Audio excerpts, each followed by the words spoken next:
Ou tu as des fleurs aux bougies, je note déjà. Bah, bougies, non, moi j'en ramène, parce que je sais pas comment vous moi, c'est oui, des plantes. Qu'est-ce que.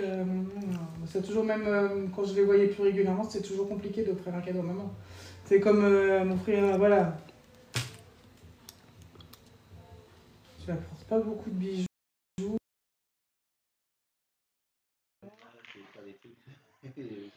Alors, bonjour les amis, bonjour. N'hésitez pas à partager pour qu'on puisse faire rapidement.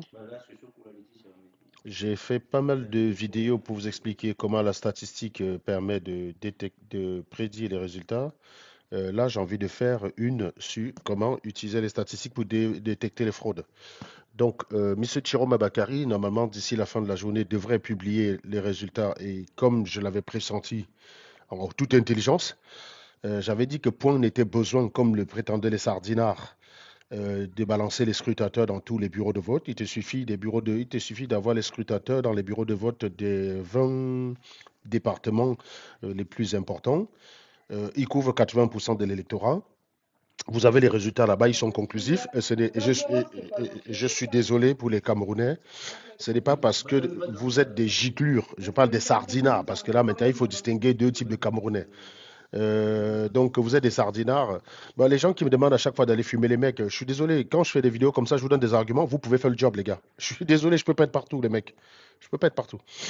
Je vous donne des arguments, vous avez des arguments, vous savez quoi demander aux gens. Voilà. S'il vous donne une réponse qui vous coince, venez me voir, vous me dites, je lui ai opposé telle réponse. Il m'a dit si, j'ai pas su quoi répondre. Mais les gars, c'est une affaire de tous. C'est pas moi qui va aller fumer toutes les giclus, quoi. Les mecs qui me disent va fumer un voutou. Les mecs, sérieusement, vous voulez que je réponde quoi un voutou? Un voutou, c'est une givrée de la cervelle. Sa parole ne compte pas. Désolé. Vous voulez quoi que je laisse on est en train de mobiliser les gens, d'expliquer, de faire de la pédagogie. Je laisse ce que je fais pour aller répondre à un voutou sur ces conneries post-électorales. Il faut arrêter de fumer la moquette, les gars. Il faut arrêter. Donc, vous arrivez chez un mec, il a des arguments débiles en disant qu'il faut compter tous les bureaux de vote. Vous avez suffisamment d'éléments. Pour leur dire non, monsieur, on n'a pas besoin de tous les bureaux de vote pour compter. On n'a pas besoin. Donc, sur cette question, je crois que j'ai réglé la question. Et ce qui me fait plaisir, parce que j'ai été l'un des premiers Camerounais à introduire cette méthode-là lors des processus électoraux, c'était en 2017-2018. Donc, je suis assez heureux que l'équipe de Chiroma n'a pas fait la même erreur qu'en 2018. Parce que moi, j'étais très surpris en 2018 que le professeur Maurice Kamto, universitaire de son État, n'ait pas de statisticiens dans son équipe pour démontrer la fraude. Je sais que c'est une preuve qui n'est pas compréhensible par tous. Il y a beaucoup de gens qui ne savent pas ce que c'est que l'ADN. Il y en a beaucoup qui ne savent pas ce que c'est. Et donc, ce n'est pas parce que vous ne savez pas ce que c'est que l'ADN n'existe pas et que l'ADN cesse d'être une preuve. Pour que, moi, vous savez, il y a des grands-mères au village. Si elle veut nier qu'elle a trompé son mari, tu lui dis que l'ADN dit que ce n'est pas ton enfant. Elle peut croire, si elle est naïve, elle ne connaît pas la force de l'ADN, elle va essayer de nier. Il y a une affaire criminelle comme ça en Italie, où on a détecté le criminel par l'ADN. Et cette enquête a débouché aussi sur le fait que celle qui prétendait être sa mère avait trompé le mari. Donc ce gars avait un ADN d'un autre papa qui était un chauffeur de bus. Un chauffeur de bus qui faisait la ligne, qui passait devant chez elle. Donc quand on lui a dit, madame, ce n'est pas l'enfant de votre mari, au début elle a voulu nier. On lui a dit, ses avocats l'ont appelé pour dire, excusez madame, c'est l'ADN madame, c'est l'ADN. Vous ne pouvez pas nier. Donc dites la vérité, c'est mieux. C'est là qu'elle a réalisé en fait qu'on ne peut pas nier l'ADN. Mais au début elle a cru en fait qu'elle pouvait nier et s'en sortir. Donc c'est pour dire que beaucoup de gens parfois naïvement, ils pensent que parce qu'ils ne comprennent pas une chose, et cette chose, du coup, n'a pas de sens. Non, ça ne vous attend pas. Donc, tapoter et partager. Je vois qu'il y a très peu de gens qui ont partagé, très peu de gens qui ont tapoté. Et je vais introduire le cours avec l'exemple du maïs. Donc, on a fait une modélisation mathématique du maïs dans le sac. Je vais vous démontrer pourquoi vos grands-mères font la statistique tous les jours. Vos grands-mères font la statistique tous les jours sans être des statisticiennes. Vous allez comprendre que 3 sondages permettent rationnellement, 3 sondages, quand vous tchouquez 3 fois dans le sac de maïs, vous allez comprendre que c'est rationnel de considérer que ça permet de dire que tout le sac est bon. Et vous allez voir comment la probabilité, la probabilité que le sac soit mauvais, mais avec 3 sondages positifs. Oui. Donc c'est les mathématiques. Donc il y aura pas mal de mathématiques. Et je vais vous expliquer un peu. Et une fois que j'ai fait ça, je vais passer maintenant à la partie où j'utilise la même méthodologie sur les élections. Oui, c'est tout bête. Hein? Donc, on va commencer. Donc, vous partagez. Salut, mon cher Raoul, comment vas-tu? Allô? Je t'entends pas. Comment ça va? Ah oui, d'accord, mon casque marche. Oui, ça va très bien. Nickel. Et toi? Ça va, ça va. Non, là, Ben, je disais qu'on a fait on a fait le coup on a réglé le problème de comment on peut. On est heureux parce que l'équipe à Chiro Massé, quand elle a pris, elle a intégré la statistique. Elle a dit, écoutez les gars, on va prendre les 2000, on va prendre les scrutateurs. Ils vont publier les résultats tout à l'heure. Ils ont les résultats des 18 départements les plus stratégiques. C'est exactement ce que je disais ici il y a quelques jours. Qu'il n'y a pas besoin d'avoir tous les votes. Les idiots qui disent il faut dépouiller tous les bureaux de vote. C'est des mecs qui ne connaissent même pas faire une opération arithmétique. Donc, dans son communiqué d'aujourd'hui, si vous voulez, on va le lire. Clairement, ils disent qu'ils vont se concentrer sur les 2000. Il avait envoyé les scrutateurs dans les 18 départements les plus importants. Et donc là-bas, il a les preuves de sa victoire sans débat. Il va les présenter. Pourquoi il se concentre là-dessus? Simplement parce que la plupart des idiots qui demandent les PV là, vous demandez où sont les PV, où sont les PV. Si on vous dit voilà un site internet, il y a 31 000 PV là-bas, vous n'irez jamais les regarder. Donc vous demandez ça. Quand quelqu'un te demande où sont les PV, où sont les PV, c'est quelqu'un à qui la victoire dérange. Parce qu'il y a plein de PV sur internet là. Il y a près de 2200. J'ai recensé sur internet près de 2200 bureaux de PV, que ce soit chez Nzumanto, chez Mamadou Mota, et les différents PV qui m'ont été envoyés. On est quasiment à presque 600. Sur les PV qui m'ont été envoyés, on est quasiment à presque 600. Et chez Mamadou Mota, il y a plus de 1500 PV publiés. Chez Zumanto, environ 500. Pardon. Il y a 600 chez Zumanto et 200 chez moi. Autant pour moi, j'inverse, je dis n'importe quoi. Donc, il y a à peu près 2200 bureaux de PV qui ont été publiés. Ces gens ne sont jamais allés regarder le moindre PV de dire il y a tel PV me pose problème. Tel PV me pose problème. Il n'y a rien de cela. Donc, il demande les PV, c'est juste pour perdre le temps. Donc, Chiroma, il a fait la bonne décision. Il va se concentrer sur les 18 départements les plus importants. Il va publier les preuves qu'il a gagnées dans ces 18 départements et que l'avance qu'il y a est telle que on ne peut pas, on ne peut pas inverser. Les 40 autres ne peuvent rien changer. Si vous ne connaissez pas l'arithmétique, parce que là, on ne parle même pas de statistiques, là, on parle d'arithmétique. Il y a bien un scénario où si l'avance qu'il a, et Dieu sait les avances qu'il a, est telle que tu donnes même 100% dans les départements, là, dans les 40 départements à Paul Biya, ça ne change rien du tout. Et maintenant, je vais aussi vous parler des méthodes statistiques pour détecter les fraudes. Vous avez la méthode, vous avez le test de Benford, et vous avez aussi l'inégalité de bien-aimé Tchebichev. Certains l'ont fait à l'école, ils ne savent pas à quoi ça sert. C'est une inégalité qui encadre à peu près la probabilité qu'une variable s'éloigne de la moyenne. Donc, on va en parler tout à l'heure. Ça va être un peu mathématique, les gars, je suis désolé. Il y en a qui comprennent, il y en a qui ne comprennent pas. Mais sachez simplement que les chiffres n'apparaissent pas par hasard et qu'on ne se déplace pas n'importe comment autour de la moyenne. Et ces inégalités-là sont valables, quel que soit le type de loi. En l'occurrence, ici, je n'ai pas utilisé la loi normale, parce que comme j'ai pris l'exemple du grain de maïs et que la loi qui permet de modéliser ça, c'est la loi bêta, c'est la loi bêta multinomiale, c'est la loi bêta. Donc, je vais utiliser la même loi bêta pour essayer de chercher des chances d'inversion de score, parce que c'est ça qui peut changer la situation. Chance d'inversion de score. Voilà, donc ça va être le fil conducteur déjà dont je rappelle dans la première partie. Et évidemment, je ne sais pas si Valmasta est par là. Bonjour Audma. Je dresse un salut particulier à Audma parce que la dernière fois que j'ai échangé avec elle, j'étais en train de il faut la faire monter, Serge. Merci Audma. Monte 5 minutes, Audma, s'il te plaît.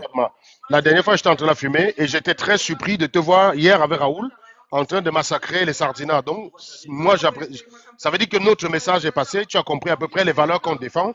On n'est pas d'un camp. On n'est clairement pas d'un camp. Alors, acceptez aussi Iron. J'accepte Iron et Audma. Voilà. Voilà. Donc, ça prouve qu'on n'est pas d'un camp et qu'il s'agit juste de défendre ce qui est normal, quoi. C'est-à-dire que si une personne... En fait, je vais t'expliquer, Serge. Je pense que ce que Othman ne comprenait pas, ce qu'elle ne comprenait pas, c'est justement qu'on peut être capable de dire qui a gagné des élections avant même que les élections soient terminées.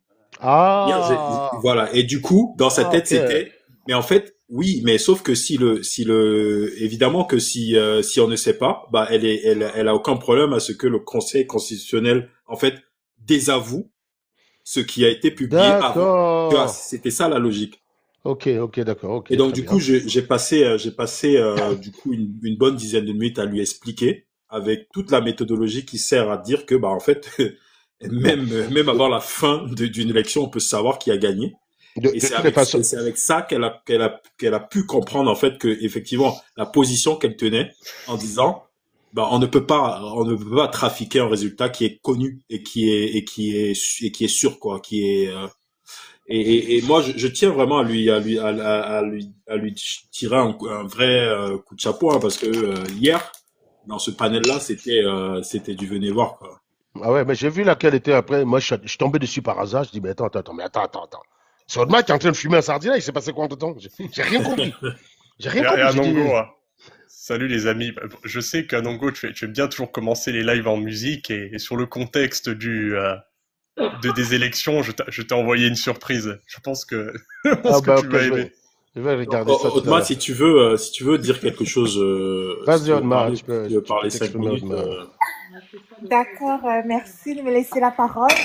Donc, effectivement, tu sais, dans ce genre de live, il y a quand même des gens, des spécialistes.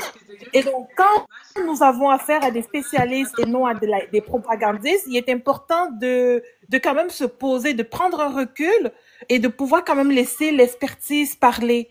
Parce que, comme j'ai dit, moi, mon modèle de modératrice, c'est un peu me baser sur Serge Anango. Donc, c'est parler factuellement et non pas sur ce qu'on a dit. Donc, moi, les on a dit, moi, je pense que c'est ça qui a un peu mis le Cameroun là où on est. Hein. Il a dit que donc maintenant au Cameroun, il faut qu'on change notre mentalité, il faut qu'on puisse avancer et puis il faut qu'on puisse avoir les faits, il faut qu'on puisse pouvoir se baser sur. Et s'il y a un code électoral justement qui ne fait pas de sens, bah il y a moyen de réviser les règles. Hein. Les lois en Occident et autres, ça change tout le temps. Les lois immigratoires, voilà et compagnie là, on peut les modifier, on peut les ajuster. Donc moi, je pense qu'il est temps de faire place au changement. Et ça là, je l'accueille grandement et ouvertement. Et je vous remercie pour tous les éclaircissements que vous avez pu me faire. Parce que franchement, moi, j'étais dans ma tête, j'étais bloquée à l'idée que on attend tout simplement le résultat. Mais si le résultat, on est capable de le déterminer avant, basé sur des calculs mathématiques, mais je sais pas moi...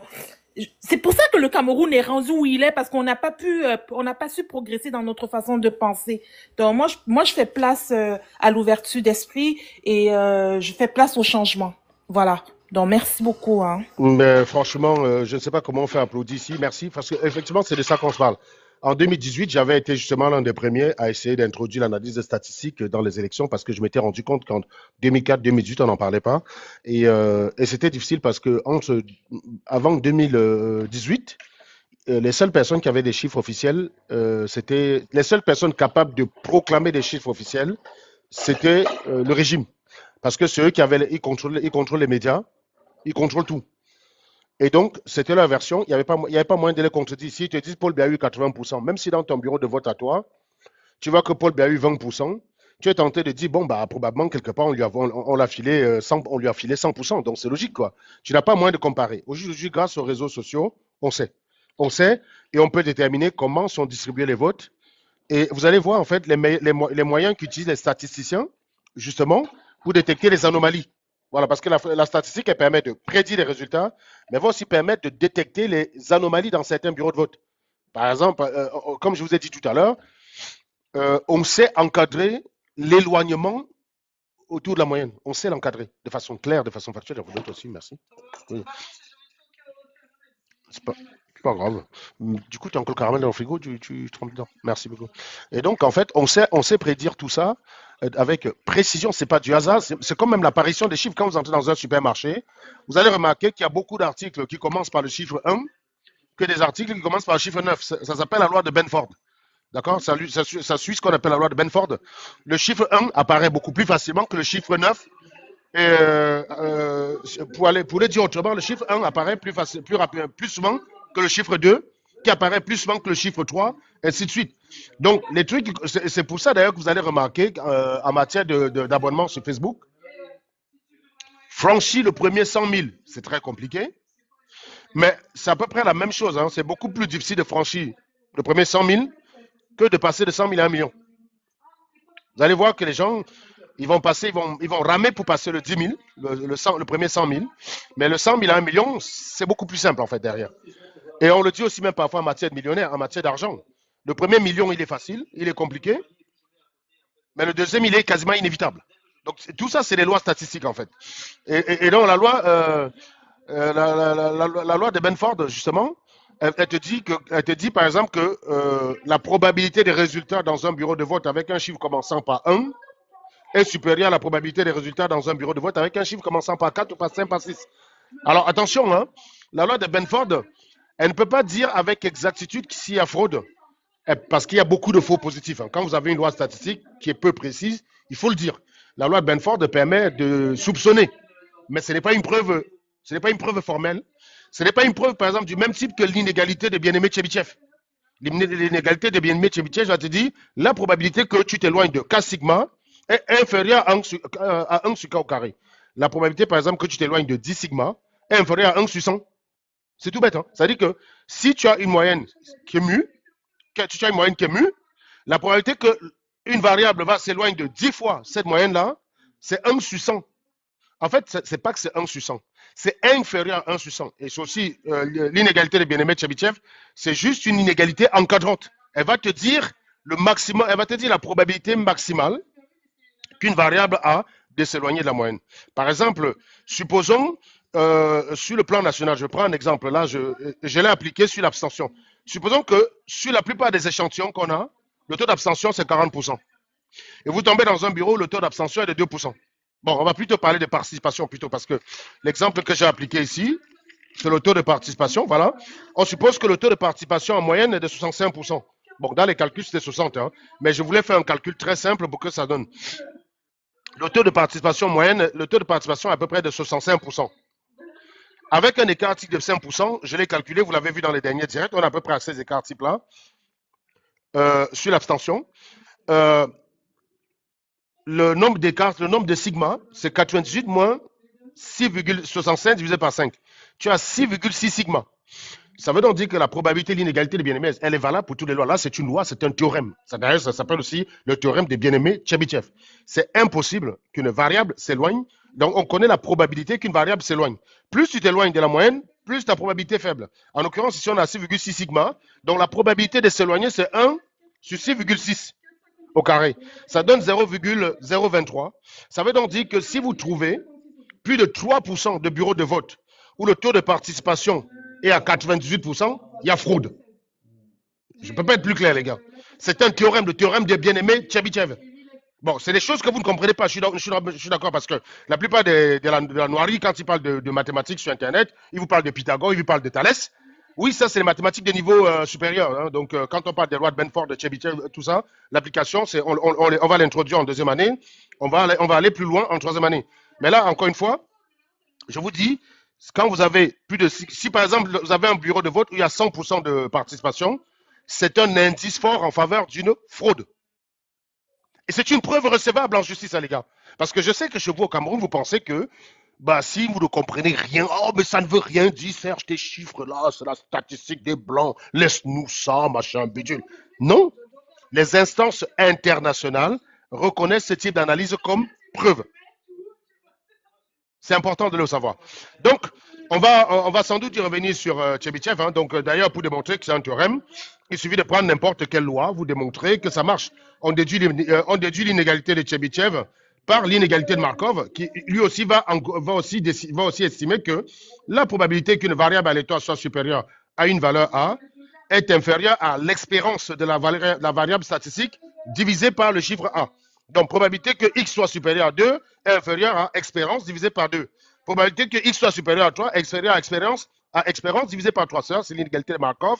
Et quand tu l'appliques à une variable aléatoire du type x moins mu au carré, donc qui est supérieur à 0, tu tombes sur l'inégalité des bien-aimés Chebyshev qui est très intéressante ici pour détecter les fraudes. Je ne suis pas en train de vous raconter ça comme ça pour vous dire, bon, bah écoutez, j'ai fait les maths, machin, bidule. Non, c'est un outil puissant pour détecter les fraudes, notamment appliqué à l'abstention, au taux de participation. Et puis voilà. Donc, veuillez, je vous laisse recommencer à partager. Ensuite, on va prendre le fameux exercice de maïs que j'ai modélisé statistiquement en vous montrant toutes les mathématiques qu'il y a derrière, que votre grand-mère ne connaît pas, mais pourtant elle arrive à la bonne conclusion. C'est une façon de vous dire que tous les jours, vous faites ce que je suis en train de vous dire là, mais vous ne faites pas les équations qu'il y a derrière, vous arrivez aux mêmes conclusions, et que là, vous êtes irrationnel en refusant d'appliquer la même chose à l'élection. Vous faites exactement la même chose. C'est-à-dire que sonder dans les sacs de maïs, c'est comme récupérer des bureaux de vote représentatifs. Un sac de maïs est souvent uniformément réparti. C'est impossible que vous avez le maïs qui a été tapé, égrené, mélangé, tout le Bataclan, et qu'en rangeant dans le sac, vous retrouvez des bonnes graines concentrées à 3 endroits spécifiques, par hasard, et que votre grand-mère, quand elle arrive au marché, elle fait tchouk tchouk, par hasard dans 3 endroits, elle tombe pile poil sur ces endroits-là. C'est chaud quand même, les gars. C'est chaud. Donc, c'est pour ça qu'on part du principe que ces graines sont réparties uniformément. Tu tchoukes à 3 endroits. Tu as une densité, tu as une proportion de mauvaises graines. Ben, tu peux l'appliquer à l'ensemble des graines du maïs. Et donc, si le sondage te montre que les graines sont bonnes, eh ben, pas de problème. Vous pouvez faire confiance à l'ensemble du maïs. Vous allez voir la probabilité que le sac de maïs soit pourri, alors que votre 3 sondages soient bons. Ça, c'est un modèle bayésien, c'est l'analyse bayésienne. C'est ce que j'expliquais à une personne la dernière fois. Là, il y a une giclue qui est montée là. Je lui disais, si au départ, tu penses que Paul Biya est aussi malhonnête que Chiroma, tu mets un chacun. On est d'accord? Tu as raison de dire les deux sont malhonnêtes. Après tout, Chiroma a travaillé pour Paul Biya. Paul Biya étant malhonnête, donc on peut inférer que Chiroma aussi est malhonnête. Jusqu'ici, tu es rationnel. Hein? Il n'y a pas de problème. Mais tu t'amuses, tu es sur Internet depuis une semaine que les résultats sont sortis. Mais tu ne vois que des bureaux de fraude en faveur du RDPC et 0 en faveur de Chiroma. Est-ce que ça modifie ton point de vue? Oui, ça devrait modifier ton point de vue, sauf si tu es un taré. Et c'est pour ça qu'on dit souvent que dans la vie, il ne faut pas être borné. Il faut souvent être ouvert d'esprit. Avoir un a priori n'est pas un problème. Mais il faut savoir modifier cet a priori en fonction des données qu'on observe. Normalement, tu as le droit d'avoir un certain a priori.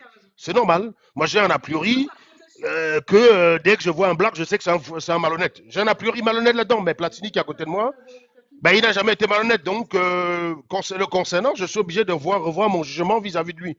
A priori, quand je le vois, je ne le connais pas. Non, lui, ça peut être un frappeur, le mec. Hein. Ça peut être un gros frappeur, je m'en méfie. Mais là, ton a priori est basé sur quoi, s'il te plaît? Ben, sur le taux d'occupation des prisons en France, man. Sur ce qu'on voit à la télé. D'ailleurs, quand il y a eu l'affaire Naël, qui est-ce qu'on a vu casser? Tu as vu un seul Dupont cassé? Tu vas au States, c'est pareil. Hein, la noirie américaine. Je valide. La noirie américaine. D'ailleurs, je te dis, moi, il n'y a pas que ça. Tu te rappelles, le référent Jesse Jackson disait que pour lui, quand même, hein, qui a combattu pour les droits civiques. Et je vous rappelle que quand moi j'étais à Memphis, à ce qui était le Lorraine Motel, qui est désormais le musée des droits civiques à Memphis, tu vois bien que le jour où on a liquéfié Martin Luther King, il était à côté, il était là, Jesse Jackson. Et Jesse Jackson disait que malgré tout, il n'y a rien de plus, comment dire, déroutant pour lui quand il se déplace dans la rue la nuit, il entend un bruit derrière lui, il se retourne, il regarde, il est rassuré de voir que c'est un blanc. Bah, je suis désolé les gars, si Jesse Jackson qui s'est battu pour les droits des Noirs en arrive à la même conclusion que moi, qui suis-je moi, raciste de droite, qui vote Le Pen, pour le contredire? Qui suis-je moi? Qui suis-je? Je suis qu'une pauvre personne devant le référent Jesse Jackson. Donc oui, mon a priori est parfaitement justifié, mais n'empêche que même quel que soit l'a priori que vous avez, ce qui compte c'est de pouvoir les modifier au regard des données, et ça on peut juste utiliser la formule des biais. Bon, on va... la famille des Bayes pour montrer comment des données modifient la perception. Vous avez un a priori, vous avez des données, vous devez donc modifier, vous devez désormais dire, c'est la nouvelle probabilité, c'est la probabilité sachant ces données-là. Vous avez d'abord une probabilité au départ, vous n'avez rien, ensuite on vous présente des données, vous dites, ah, vous revoyez votre jugement, donc la nouvelle probabilité de base, ça va être la probabilité sachant ces données. C'est comme ça qu'on évolue, et ainsi de suite. C'est pour ça que si vous avez, et j'ai pris la dernière fois l'exemple du fameux D là, je disais que si je me cache derrière un rideau, j'ai 5 dés, un dé de 4, un dé de 6, un dé de 8, un dé de 10 et un dé de 12. Et je ramasse un dé, je demande à Platini, quel est le dé que j'ai ramassé? Bon, a priori, comme ça, sans donner, il part du principe que les dés ont le même chance.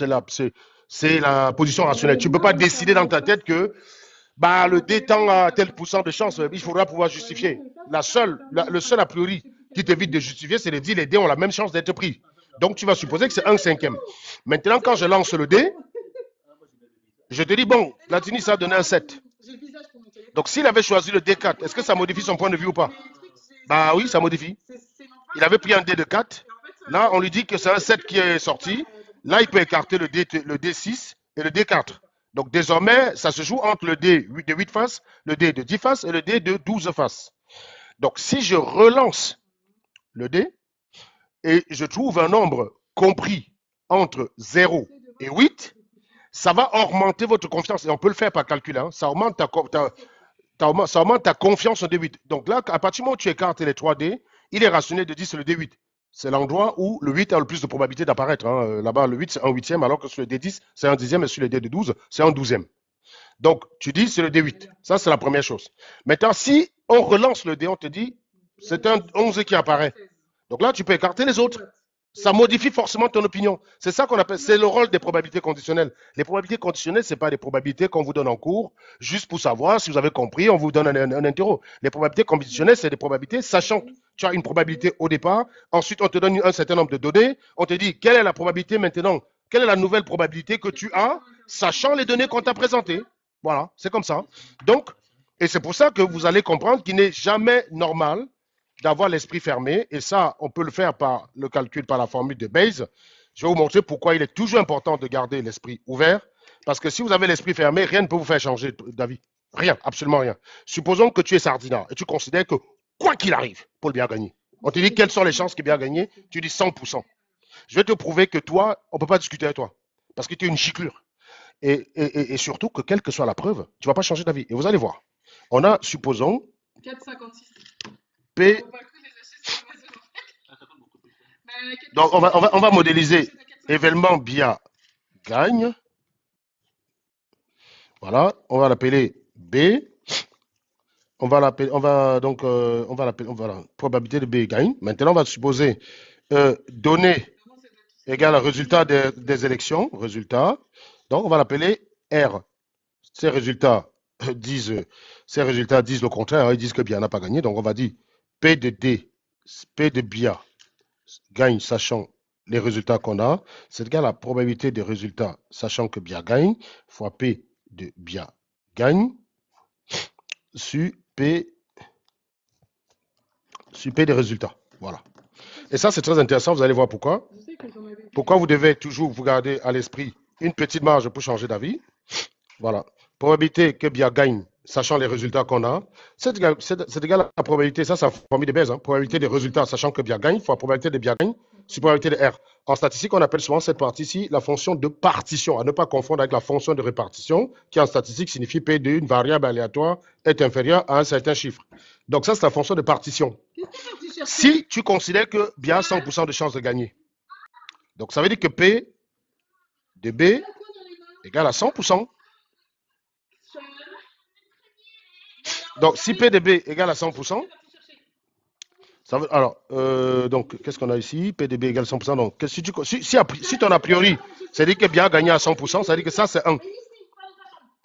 Et du coup, si tu fais le calcul ici, P de R c'est quoi? C'est de P de R égale à P de R sachant B fois P de B, plus P de R sachant B bar, l'événement contraire, fois P de B bar. Voilà. Si tu donnes 100% à Paul Biya, ça veut dire que B bar égale à 0. Donc ici, dans la fonction de partition en bas, c'est limite à ça. Bah, qui est égal à ce qu'il y a là en haut. Donc si tu dis P de B égale à 100%, eh bien P de B, sachant R, reste 100%, puisque ça fait 1. En gros, si tu pars du principe que quoi qu'il arrive, Paul Biya a gagné, rien ne peut te faire changer d'avis. Ce qui est débile en fait. C'est-à-dire, quelle que soit la preuve que je vais te présenter, tu ne changeras pas d'avis. Et c'est là où se trouvent d'ailleurs tous les sardinats. Quand ils vous demandent quels sont les bureaux de vote, ils s'en foutent royalement en fait. Ils s'en branlent complètement. Ils n'en ont rien à foutre. Ils ne vont jamais aller regarder. Il y en a plein sur Internet. Personne ne allait regarder pour dire ici il y avait problème. Personne n'allait regarder. Donc ils s'en battent complètement. Maintenant, supposons aussi quelqu'un qui vient, c'est pareil, hein, imagine Raoul qui considère que Chiroma a gagné à 100%, c'est impossible qu'il n'ait pas gagné. Ça veut dire que la probabilité de Biya gagne, c'est 0. Donc, ça veut dire, ici, tu reviens là, tu vas voir que même lui, il va se retrouver dans une situation où on ne peut pas changer d'avis. P de B, sachant R bar, P de B bar, pardon, P de T, sachant R, ou on reste même d'ailleurs, ici, on va venir ici, quelqu'un qui suppose que Paul Biya a 0% de chance de gagner. Donc, si tu pars du principe que Paul Biya a 0% 6% de chance de gagner, eh bien, quelles que soient les preuves qu'on va te présenter, ça va donner la même chose. Ça fait P de R, P de B, sachant R, égale à P de R, sachant B, fois P de B, sur P de R, la fameuse fonction de partition. Bah, étant donné que tu as dit que Paul Biana n'a aucune chance de gagner, tu as mis 0 ici. Bah, qu'est-ce qui se passe? Résultat des courses, ici, tu as aussi 0.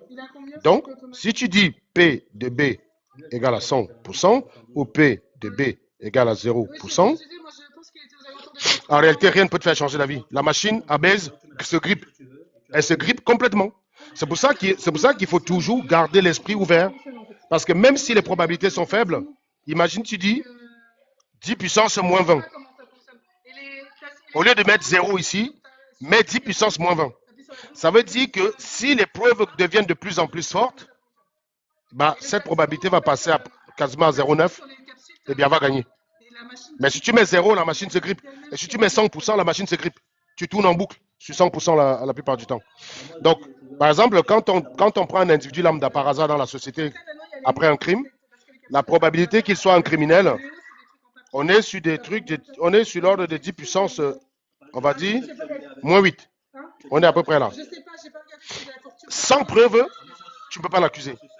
Maintenant, si on dit, il y a une vidéo, il y a l'ADN, il y a des témoignages, tout ça, c'est les choses qui contribuent à augmenter cette probabilité autour de 0,99. Vous voyez? Parce que c'est à ça que servent les preuves. Les preuves, c'est des données. Donc, vous avez une personne, si on considère que S, c'est l'événement, le gars est suspect, P de S, a priori, c'est 10 puissance moins 8. Maintenant, dans un tribunal ou lors d'un procès, on cherche P de S sachant D.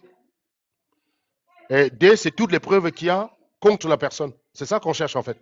P de S sachant D.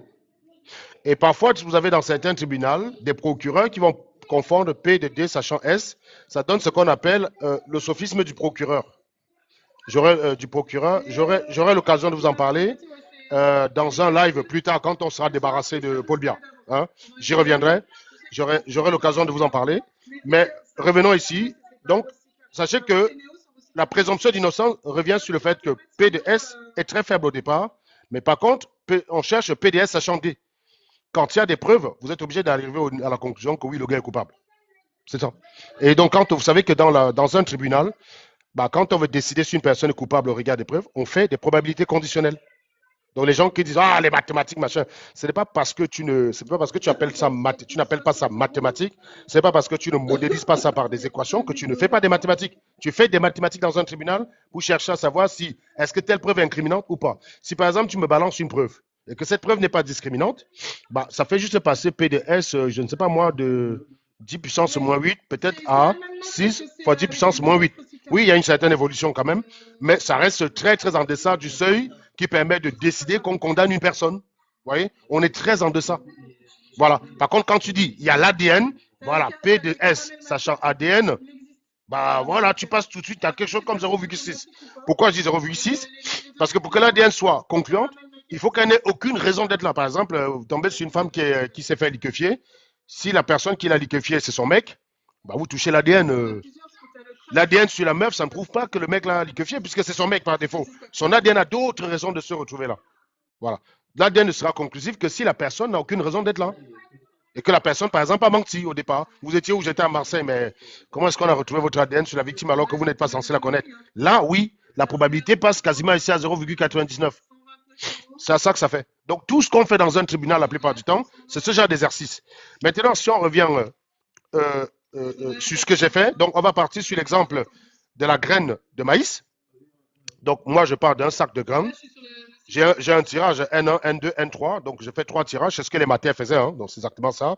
On considère qu'un sac de maïs, c'était 200 litres. Bon, en tout cas, j'ai supposé que c'est 200 litres. Je ne me souviens plus exactement. Les sacs Banjo, comment on appelait les sacs là, l'enkucha? Non, c'est quoi on appelait les sacs où on mettait les maïs dans là? J'ai oublié les sacs. C'est les sacs Banjo, je crois. C'était les sacs Banjo. Qui a une idée là sur le panel? Bon, ça peut pas être Iron, bien sûr. Même si on l'a dit assez. Je pense pas. C'est les petits sacs, en fait. C'est les petits sacs qui arrivent. Non, mais je parle des sacs qu'on mettait les maïs, qui étaient des tissus, là, qui étaient faits des tri. Nkunta, voilà, je me disais. J'ai pensé en Nkunta, mais je n'étais pas sûr. C'est le Nkunta. Voilà, c'est le Nkunta. Voilà, merci. Merci beaucoup. C'était ça. J'ai pensé, mais je me suis dit, mais j'ai pensé à Kumtak, comme on parlait du goudron, là, j'avais un doute. Ben, merci les gars. Voilà. Le sac Kumtak, je crois que c'était 200 litres, à peu près. Donc, vous estimez que là-dedans, il y a environ un grain de maïs, j'ai vérifié sur Internet tout à l'heure, bah, il fait à peu près entre 0,1 et 0,2 cm3. Donc, j'ai pris 0,15 cm3. Donc, on a un nombre de grains moyens dans un sac qui est de 1,340 millions. Le sondeur que va utiliser la grand-mère, c'était souvent un sondeur de 30 cm de long, avec un diamètre approximatif de 2 cm. Donc, on fait le calcul, V égale à pi carré, blablabla. Ça donne le volume du sondeur, c'est ça. Donc, il peut contenir environ 628 graines. Donc, j'ai postulé que NI, pour chacun des 3 sondages, là, est dans un intervalle compris entre 620 et 650. Donc, on prend un sac avec une proportion inconnue. Le but, il est là. On prend un sac avec une proportion inconnue de mauvaises graines. On sonde à 3 endroits. On observe que les graines sont bonnes. Donc, c'est ça la donnée. Hein. On sonde à 3 endroits et on observe que les graines sont bonnes. On veut connaître la probabilité que le reste du sac soit pourri. Parce que vous avez bien compris.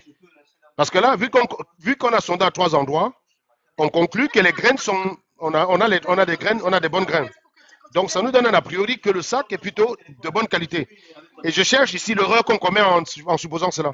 Quelle est la probabilité de se planter? Quelle est la probabilité qu'en fait, vous soyez planté en réalité, même si votre échantillon a donné 3 fois des bonnes graines, mais quelle est en réalité, mais en fait, le sac est pourri derrière. Donc, quelle est la probabilité de cet événement-là? C'est ça le but du calcul. Donc, on va faire l'hypothèse ici. Θ, c'est la proportion des bonnes graines dans le sac. Bon, on utilise beaucoup de θ en statistique hein, quand on fait les estimations. Ceux qui ont fait statistique vont s'en souvenir. Donc, étant donné que je l'ai appris à l'école, je fais exactement la même chose. Quoi. Donc, on utilise beaucoup de θ quand on fait les estimations. Donc, θ, c'est la proportion des graines de maïs, des bonnes graines, et 1 moins θ, c'est la proportion des graines pourries. Voilà. Étant donné qu'on cherche une estimation sur une proportion inconnue dans un ensemble, la loi indiquée, c'est la loi bêta. Voilà, c'est la loi bêta. Ce n'est pas la loi binomiale, c'est la loi bêta. Donc, θ va suivre une loi bêta de paramètres A et B. Et le but ici, ça va être de déterminer les paramètres A et B en fonction des situations. Voilà, donc A, c'est le nombre de succès. Et B, c'est le nombre... Donc, succès ici égale la bonne graine. Et B, c'est le nombre de mauvaises graines, donc égale le nombre d'échecs. Et donc, sachez ici que bêta, c'est relative à la fonction bêta, qui est liée à la fonction gamma. Donc, je donne la définition ici. La fonction bêta, c'est de l'intégrale de t puissance bêta de A et B, c'est égal à l'intégrale de 0 à l'infini, de t puissance A moins 1 fois 1 moins t puissance B moins 1. Ça se résume aussi parfois à gamma de A fois gamma de B sur gamma de A plus B. Gamma, c'est la fonction gamma, c'est la généralisation de la fonction factorielle à l'ensemble des nombres réels. Voilà. Parce que la fonction factorielle n'agit que sur les entiers. La fonction gamma, c'est la généralisation à l'ensemble des nombres réels. Donc, sachez que quand A est entier, gamma de A égale à A moins 1 factoriel. Et donc, ici, la densité de probabilité va être de cette façon. 1 sur bêta de AB fois θ de 1, facteur de 1 moins θ de 2. Voilà. Donc, pourquoi? Parce qu'ici, on a eu 3 essais. On a eu 3 essais. Donc, si je prends ici bêta de 2, 1, là, par exemple, bêta de AB, si j'ai pris l'exemple de 3, 2, autant pour moi, j'ai pris l'exemple de 3, de 4, 1 ou 2, 3, 2 ici. Ça, c'était un exemple que je définissais en fait, un bêta de AB. Voilà. Donc, vu qu'on ne sait rien de la proportion de mauvaises graines dans le sac de maïs, l'hypothèse rationnelle de départ, c'est de considérer qu'il y a autant de bonnes graines que de mauvaises graines. Donc, tu fais bêta de 1, 1. C'est la loi, c'est l'hypothèse rationnelle. Donc, a priori, tu vas travailler avec cette loi-là. Maintenant, ici, maintenant, dans certains cas, quand on est très centré vers 1, c'est-à-dire que quand tu soupçonnes que les graines du sac de maïs sont très bonnes, tu vas modifier les paramètres pour centrer la loi vers la valeur la plus probable. Donc ici, a priori, on ne connaît pas, donc on part du principe qu'il y a autant de chances que ce soit pourri ou bonne. Donc on prend bêta de 1, 1. Ici, donc, étant donné que j'ai sondé 3 fois, donc n égale 3. J'ai eu 3 succès, 3 fois les graines de maïs étaient bonnes, donc GK égale 3. Donc, a priori, je ne sais rien. A priori, je ne sais rien. Donc, θ suit une loi bêta de paramètre 1, 1. Donc, on va prendre, et a posteriori, j'ai K succès. Donc, ça, c'est les données. Ben, dans ce moment, on a maintenant, le but, c'est d'estimer maintenant θ sachant D. Donc, on passe de θ à θ sachant D. Donc, la barre ici, ça veut dire sachant. Quand, a priori, tu n'as pas fait de sondage, tu pars du principe qu'il y a kiff-kiff. Sauf si, par exemple, tu sais que le gars est honnête. Par exemple, si c'est un white, tu vas avoir plus tendance à considérer qu'il y a plus de chances que les graines soient bonnes, parce que dans leur pays, quand tu vas un truc pourri, tu es sanctionné. Par contre, si le gars, c'est un camère, ouais, il faut plutôt partir du principe que c'est pourri dès le départ, les gars. Il faut avoir un a priori plutôt dans le sens que c'est pourri, et tu fais ton test, en fait. Donc, ici, tu as la donnée, c'est les 3 essais. Donc, tu vas chercher les paramètres. Ici, θ va suivre les paramètres, la loi bêta de paramètre 1 plus K, et 1 plus N moins K. K, c'est les 3 succès, donc ça fait 3 ici. Et ça fait N, c'est le nombre de tentatives, ça fait N. Donc ici, tu vas suivre θ, sachant les données, dans la proportion des sacs de maïs. La probabilité de proportion des sacs de maïs, sachant les données, va suivre une loi de paramètre, une loi bêta de paramètre 4, 1. Donc, après 3 échantillons, on a donc une bonne confiance au contenu du sac de maïs. Ça, c'est ce que ça veut dire. Quand tu as le 4 ici, là, ça veut dire que tu as une très bonne confiance au contenu du sac de maïs. Maintenant, on peut commencer simplement par faire une estimation de la probabilité que la moitié du sac soit pourri, sachant ces 3 données-là. Probabilité d'avoir θ inférieur à 0,5, c'est la probabilité que plus de la moitié du sac est pourri, sachant les 3 données, sachant qu'on a eu 3 bons échantillons. Eh bien, tu fais l'intégrale de 0 à 0,5 de la fonction bêta qui est là. Mais maintenant, ça, on va la détecter, on va la déterminer en fait. Hein. La bêta ici, c'est 1 sur bêta de 4, 1 fois, comme j'ai expliqué ici là, avec la loi, j'ai expliqué ici que c'était ça. Tu la détermines avec ça. Hein. Ah, c'est ça l'équation ici. Donc, ça te donne ici que la fonction, la densité, ça va te donner f de θ égale 4 θ au cube. Donc, P de θ inférieur à 0,5, c'est égal à l'intégrale de 0 à 0,5 de 4 θ au cube de dθ, blablabla. Ça te donne 0,625. Donc, déjà, avec les 3 échantillons que tu as, la probabilité que la moitié du sac soit pourri, c'est 6%. Maintenant, si on considère que le seuil de rejet, c'est 1% de bonnes graines, c'est-à-dire que je considère que le sac est pourri, quand il y a moins de 1% de bonnes graines, bah, je vais calculer la probabilité d'un tel événement, sachant les 3 échantillons que j'ai eus. Ça fait P de θ inférieur à 1 centième, bah, tu intègres de 0 à 1 centième, blablabla, ça te donne 10 puissance moins 8. Donc, en gros, il y a une chance sur 100 millions que le reste du sac soit pourri, sachant qu'on a fait 3 sondages et ça a donné des succès.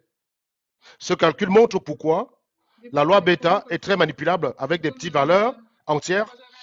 Pour A et B, on intègre facilement à la main. Hein. Donc, quand tu as A et B très petits, on intègre facilement à la main. Le résultat confirme donc l'intuition des mamans. Le résultat, vous voyez que ce résultat confirme que vos mamans, quand elles faisaient 3 sondages, vos grands-mères plutôt, quand elles faisaient 3 sondages, elles avaient raison de considérer que c'était suffisant pour conclure que le sac de maïs est bon, puisque c'est la probabilité de l'inverse, c'est une chance sur 100 millions. Et si supposons maintenant, j'ai voulu me compliquer aussi encore un peu plus la tâche, supposons que sur les 3 échantillons, on a 2% de mauvaises graines. Quelle est la probabilité qu'en fait, malgré cette observation, le sac soit pourri, c'est-à-dire que la probabilité de θ inférieure à 1 centième. Bah, je fais P de θ inférieur à 1 centième, sachant donner, hein, sachant les 3 échantillons, modélisation bayésienne, θ suit une loi bêta de paramètres A et B, K égale à 1860. Pourquoi 1860?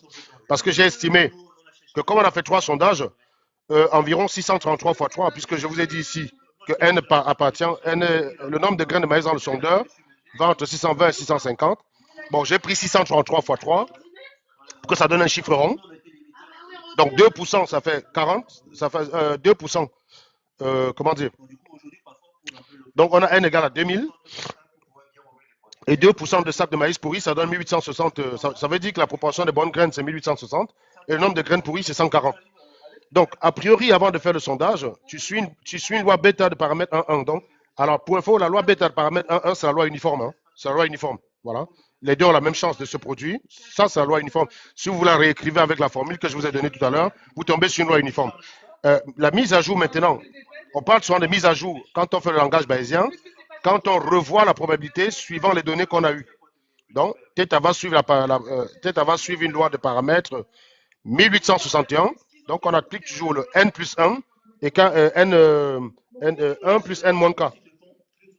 Voilà, donc ça va être 1 plus k et 1 plus n moins k. Ça donne ça.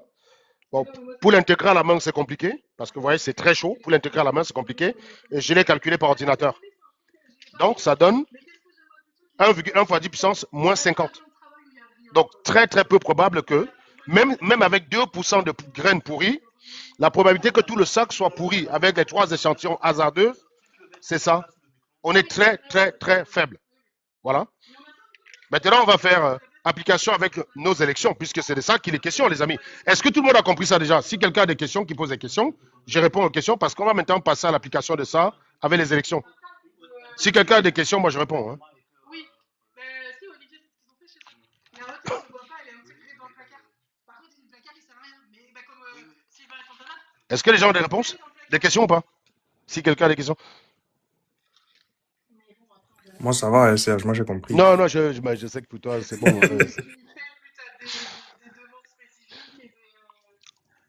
Donc, c'est clair pour tout le monde, les gars? Donc, vous avez compris comment, vous avez compris à peu près l'utilisation de ça, vous avez compris que tout le monde fait les probabilités tous les jours. Tous les jours. Tu as tendance à faire confiance à un vendeur. Par exemple, la première fois quand tu vas acheter tes légumes chez un vendeur, tu n'as aucune idée du vendeur. Bon, tu te dis, bon, bah, les légumes peuvent être de bonne qualité. Voilà.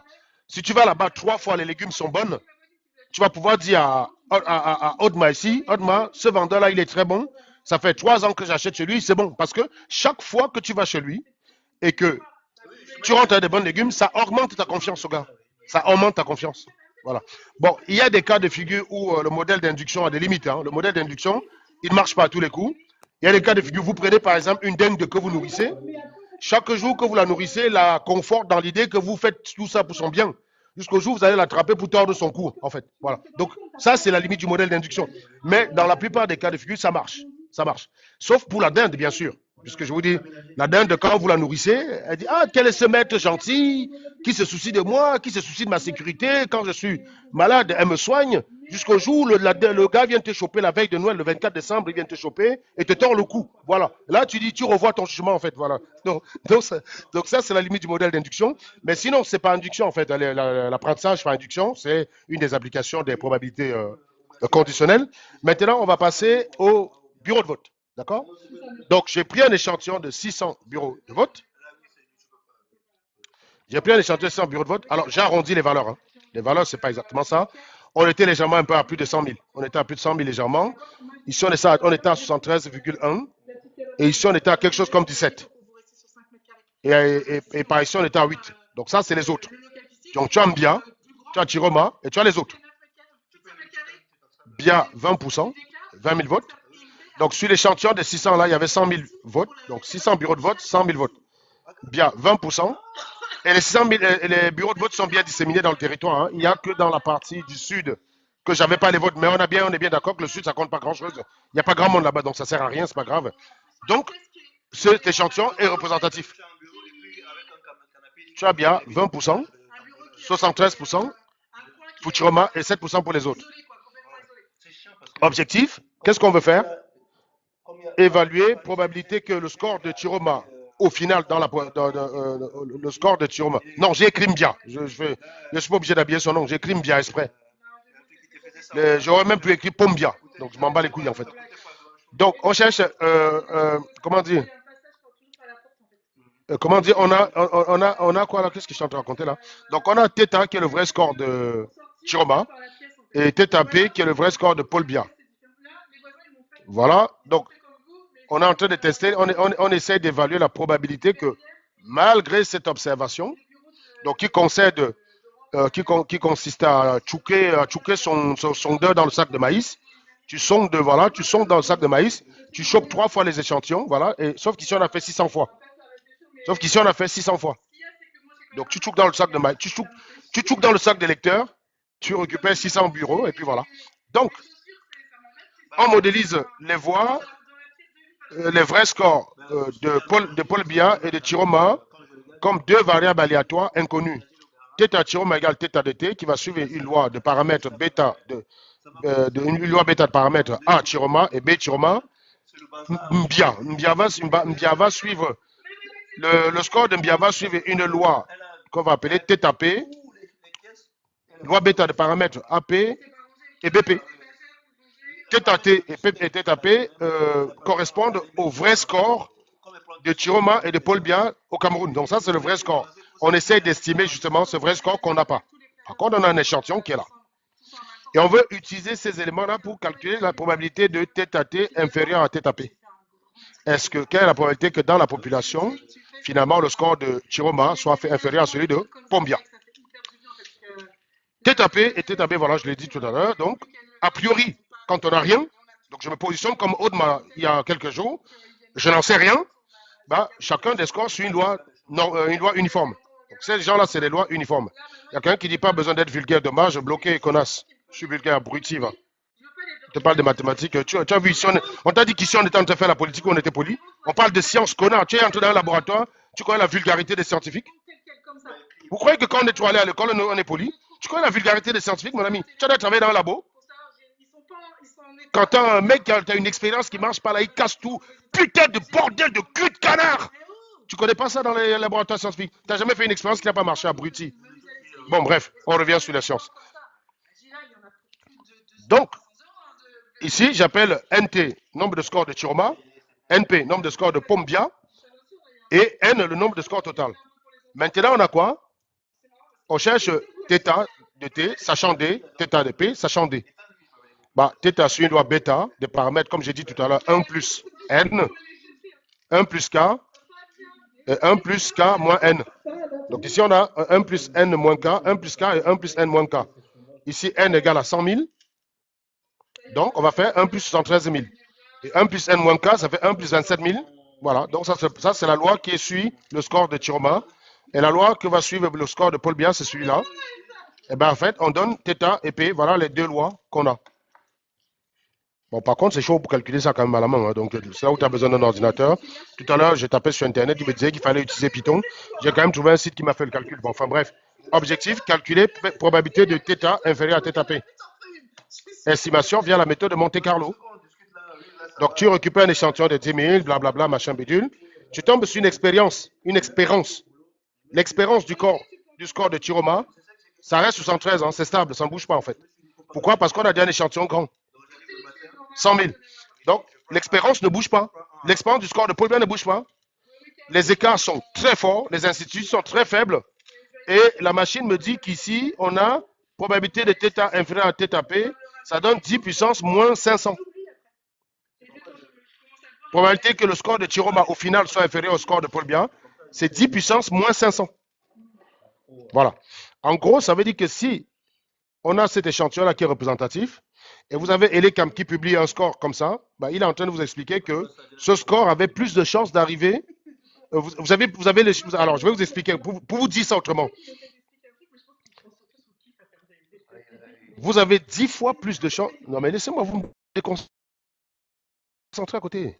Ne parlez pas de moi quand je fais les maths, vous me déconcentrez, je suis con. Mais je sais, vous me faites des compliments, j'aime pas les compliments, j'aime bien les animaux. Bon, non, j'aime pas trop, non.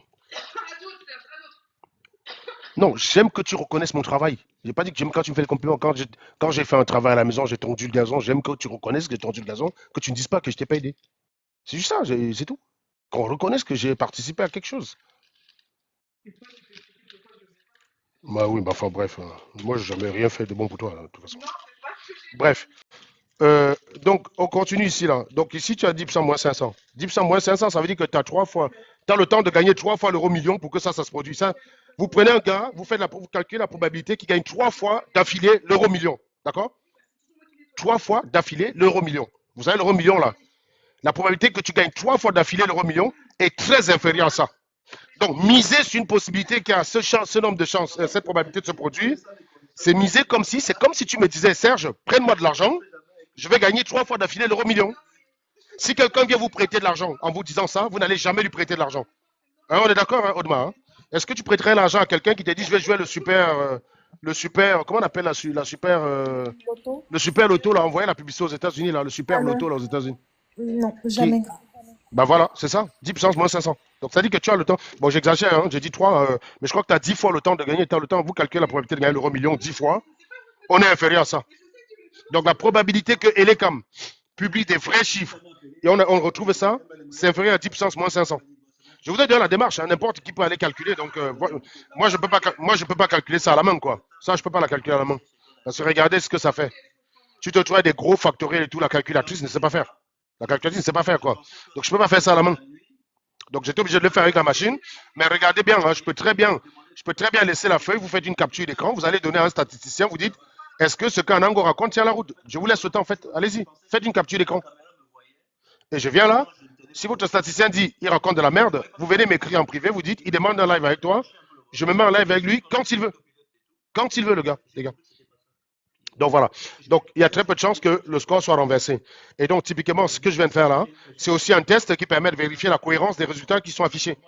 Si à la fin, le score de Thiro est inférieur à celui de Paul Biya, bah, en fait, on est en train de dire, je suis pas, vous avez bien vu, hein, ça ne veut pas dire que la probabilité c'est 0. Attendez, là, merde, le truc là. Le fameux puzzle du TikTok là qui casse les couilles, merde. Allez, vas-y. Voilà, c'est bon. Voilà, excusez-moi. Donc, on n'est pas en train de dire que c'est 0. On est en train de dire que c'est 10 puissance moins 500. Tout de même que la probabilité que Audemars gagne 3 fois d'affilée l'euro million les 3 prochaines semaines, bah, n'est pas nulle. Hein. Mais les gars, personne ne misera dessus, quoi. Donc, si vous misez en disant que ce résultat est possible, vous êtes irrationnel. Vous êtes un givré de la sève, les gars. Vous êtes un taré. Vous êtes un malade. Vous êtes une grosse giclure, en gros, quoi. Voilà. Donc, vous avez bien compris. Maintenant, comment on fait pour détecter la fraude? Donc, vous savez, même si on n'a pas encore compté tous les bureaux de vote, les 600 PV, les 600 bureaux de vote et les 100 000 votes permettent déjà de conclure. Pardon. Permettent de conclure. Maintenant, 6 soupçons de biais, bah, il faut modéliser les biais régionaux, introduire une hiérarchie bayésienne, modèle à multiniveau, ajouter les incertitudes. Bon, ben là, voilà, je vous donne les arguments que vous pouvez utiliser contre moi. Donc, si quelqu'un soupçonne qu'il y a un biais, ben, qu'il travaille ces trois-là. N'allez pas dans tous les sens. Hein. Je vous dis, vous voulez me dire que j'ai des biais, c'est ça qu'il faut travailler. Donc, faites une capture d'écran et vous allez voir un statisticien avec les gars. Vous n'êtes pas obligé de me croire sur parole. Maintenant, tout ceci est basé sur quoi? Sur ça, la loi Law of Large Number. Ça, c'est la loi des grands nombres. Quand on répète plusieurs fois une observation indépendante, la moyenne des résultats se rapproche de la vraie moyenne. Donc, ça veut dire que même si je ne connais pas la vraie moyenne, je sais qu'elle est proche de la moyenne des résultats que j'ai obtenus. Et je sais quantifier de combien ça peut s'éloigner. Ça, c'est la loi. On peut utiliser la loi normale, mais on peut, si on ne veut pas être très précis, utiliser les inégalités de bien-aimé Tchebychev, dont on va en parler tout à l'heure. Vous avez le théorème central limite. Même si les données de départ suivent diverses lois, la moyenne de l'échantillon va suivre une loi, une courbe en cloche. C'est la loi de Gauss, la loi normale. Et la loi de Gauss, on la maîtrise parfaitement. Tout le monde la maîtrise comme son slip. Et donc, avec la loi de Gauss, vous pouvez faire des prédictions exactes. Voilà. Vous avez aussi un théorème très intéressant qu'on n'en parle pas assez souvent, qui est très utilisé par les sondeurs, c'est le théorème de Slutsky. Si on combine plusieurs estimations fiables, bah, le résultat combiné reste fiable. Vous voyez? Si je prends 600 bureaux de vote, supposons que je prends 50 bureaux de vote fiables, ça c'est les premiers calculs que j'avais fait au départ, et bien le résultat, même avec 600 bureaux de vote, ça reste fiable. Voilà, c'est la somme. Et ça se traduit comme ceci. Hein. Si xn converge en distribution vers, si une suite de variables xn converge en distribution vers x, et une variable yn, une suite de variables yn, quand vous voyez xn, ça veut dire une suite, converge en probabilité vers un nombre c, ben, la somme des deux va converger vers x plus c. Voilà, c'est le théorème de Slutsky. C'est ça qui permet de prendre plusieurs sondages, d'utiliser ça pour prédire. Si chaque sondage est fiable, la métadonnée sera fiable. Théorème de Slutsky, ce n'est pas intuitif. Ces théorèmes ne servent pas qu'à prédire, mais aussi à détecter les anomalies. Si la distribution viole les lois de probabilité, par exemple, trop de 100%, pas assez de variance, alors ça, c'est souvent le signe d'une manipulation. Je recommence. Ces théorèmes ne servent pas qu'à prédire, mais aussi à détecter les anomalies. Si les distributions violent des lois de probabilité, Par exemple, on trouve trop de 100%, pas assez de variance, pardon. C'est la preuve. Alors, en statistique, on va dire, c'est souvent le signe. Hein. On dit c'est la preuve, mais bon, c'est pas... Comme étant donné qu'il y a une probabilité de cela, mais c'est souvent le signe d'une grosse manipulation. Et c'est avec ça qu'on prouve, qu'on a prouvé, hein, c'est avec ça qu'on a prouvé les fraudes en Ukraine. J'ai tapé sur Internet pour chercher à savoir quand est-ce qu'on a utilisé les statistiques pour prouver les fraudes. On a utilisé les statistiques, notamment les théorèmes que je vous ai présentés, pour essayer de prouver la fraude en Ukraine, en Russie, en Iran et dans d'autres pays que je n'ai pas cités en fait. Hein. Voilà. Toutes ces lois-là ont été utilisées aux côtés de la loi de Benford et de la loi de Chebyshev. Maintenant, je vais vous expliquer un peu la loi de Benford. La loi de Benford dit que les données scientifiques, naturelles, financières, tout, c'est-à-dire les chiffres c'est 1, 2, 3, 4, 5 jusqu'à 10 en fait, jusqu'à 9 pardon. Elle dit, ces chiffres n'apparaissent pas par hasard. D'accord? Et surtout en première position. Ça, c'est la loi de Benford. Les chiffres n'apparaissent pas par hasard, mais ils n'apparaissent surtout pas par hasard en première position. Les petits chiffres apparaissent plus souvent que les grands chiffres. Notamment, probabilité que le premier chiffre soit égal à D suit une loi qui s'appelle la loi qui est... donc, sa probabilité, c'est log de 1 plus 1 sur D. Ici, log, c'est le logarithme décimal, ce n'est pas le logarithme népérien. Et donc, ça donne que la probabilité que le premier chiffre soit 1, c'est 30%. Probabilité que le deuxième chiffre soit... Le premier chiffre soit 2, c'est 17,6. Probabilité que le premier chiffre soit 3, c'est 12,5. Probabilité que le premier chiffre soit 9, c'est 4,6. Voilà, ça c'est la loi de Benford. En application, on prend les résultats électoraux, nombre de votes par bureau, blablabla. Par exemple, je prends 487, premier chiffre égale 4. On compare avec la fréquence observée, avec la fréquence prédite par la loi de Benford.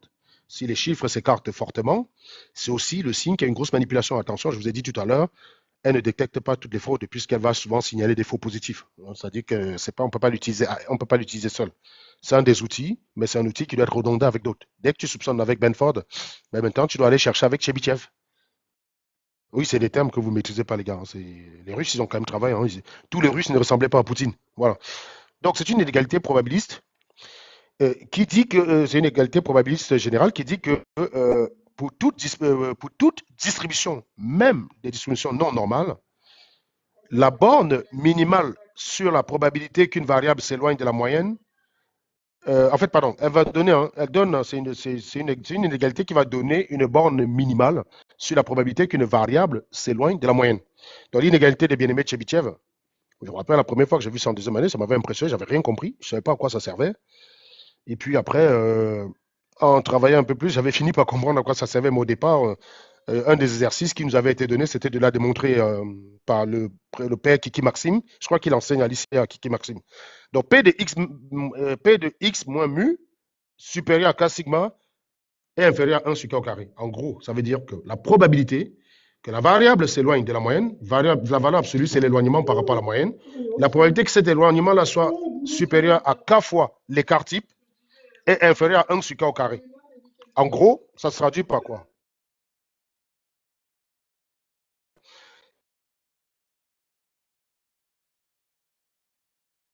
Ça veut dire qu'en gros, la probabilité que tu t'éloignes de la moyenne de 2 fois l'écart type, c'est inférieur à 25%. C'est la borne. Ça ne veut pas dire que c'est 25%. Hein. Parfois, ça peut être très loin de ça. Parfois, ça peut être 1 centième. Mais en gros, Chebyshev te dit juste que c'est inférieur à 25%. C'est une inégalité, en fait. Il te dit que c'est inférieur à 25%. Donc, ce n'est pas fiable à tous les coups, mais dans les processus électoraux, c'est fiable. Il y a beaucoup de cas de figure où, si tu veux savoir avec précision, c'est pas ça, mais tu veux savoir s'il y a un truc suspect. Par exemple, tu trouves plusieurs bureaux de vote où on s'éloigne de 2 fois l'écart type. Si tu trouves par exemple 40%, bah, tu sais qu'il y a fraude, man. C'est impossible. C'est un théorème, les gars. Hein. Ça veut dire que c'est impossible de dépasser 1 sur K au carré. Donc, si tu as plusieurs bureaux de vote, si tu as 40% des bureaux de vote où on s'éloigne de mu, de 2 sigma, tu es supérieur à 25%, tu t'es planté. Le théorème de Chebyshev dit que tu es nécessairement inférieur à 1 quart. Mais ça ne te dit pas quelle est la probabilité d'être supérieur à 2 sigma. Ça peut se calculer, notamment avec Gauss, on sait calculer. Avec la loi binomiale de Newton, on sait calculer. Avec les lois log normales, on sait calculer. Avec pas mal de lois, on sait calculer. Mais ça vérifie tout ça. Donc ça, c'est simplement une inégalité encadrante. Donc P de X moins mu supérieur à 3 sigma, inférieur à 1 neuvième, c'est-à-dire 11%. Donc, on peut utiliser l'inégalité de Chebyshev pour détecter des bureaux de vote où les résultats sont extrêmes. Détecter un candidat qui fait 99% dans un bureau de vote, alors que nationalement, il a fait 20% avec une faible variance. Tu as une distribution avec une faible variance, et tu as un candidat qui t'explique qu'il a fait 99% dans un bureau de vote. C'est un événement très peu probable. Maintenant, prenons le cas de l'élection en cours. On applique ça sur la loi, on applique ça sur les abstentions. Donc ça, c'est là où on va chercher les fraudes, les gars. Donc j'indique ici, pour tous ceux qui vont essayer de traquer les fraudes, ne vous cassez pas la tête sur les résultats de Paul Biya. Allez dans l'abstention. C'est là-bas que vous allez pouvoir détecter la fraude facilement. Dans la plupart des bureaux de vote qu'on a reçus, le taux d'abstention est autour de 40%. Donc, taux d'abstention, voilà, 65% avec un écart type de plus ou moins 5%. Donc, on est dedans. Un bureau de vote. Imaginez donc maintenant un bureau de vote très favorable à Paul Biya. Parce que pour qu'il soit favorable, il faut que la participation soit forte. Je vous l'ai expliqué la dernière fois. Imaginez un bureau de vote où Paul Biya, où il y a eu 98% de participation et Paul Biya a gagné là-bas quasiment à 95%. Eh bien, pas de problème, calculons la probabilité maximale, calculons le maximum de la probabilité maximale d'un tel événement. Eh bien, on va simplement faire 98 moins 65 mu. Ici, c'est 65%. 98, c'est la variable observée, ça dit 98 dans un bureau de vote. Vous divisez par l'écart type 5, on trouve ici 6,6.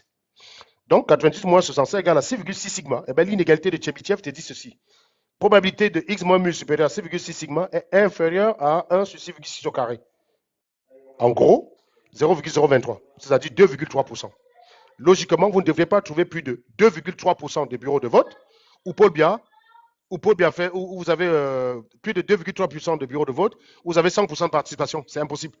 Donc déjà, si vous tombez sur pas mal de bureaux de vote très favorables à Paul Biya, où il a gagné les 100%, vous savez directement qu'il y a fraude. Quand je vous dis c'est une inégalité, ça veut dire qu'il n'y a pas, que la probabilité d'être supérieure, c'est 0. Probabilité d'avoir ça supérieur à ça, en réalité supérieur à 2,3, c'est 0. C'est un théorème, le théorème de Chebyshev, les gars. C'est un théorème. Et je vous ai dit, il te donne la probabilité max. Il ne te donne pas la vraie probabilité. Si vous utilisez la loi normale, vous allez remarquer qu'ici, on est parfois à 10 puissance moins 5. Quand vous êtes à 6 sigma, vous êtes à 10 puissance moins 5. Donc, vous voyez bien que 10 puissance moins 5, c'est inférieur à 2,3. Donc, ça vérifie.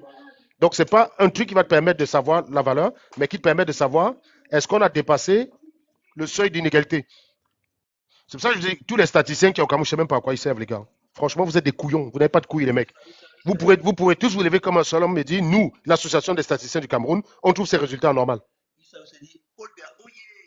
Donc, ce taux de participation a maximum 2,3% de chance de se produire.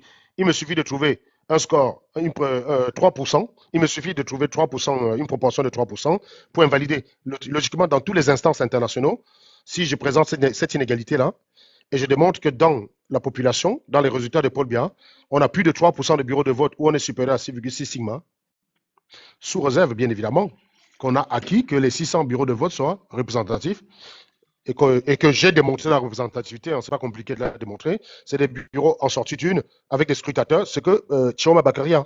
Voilà, avec des scrutateurs en sortie d'une, donc c'est représentatif, il n'y a même pas de débat là-dessus.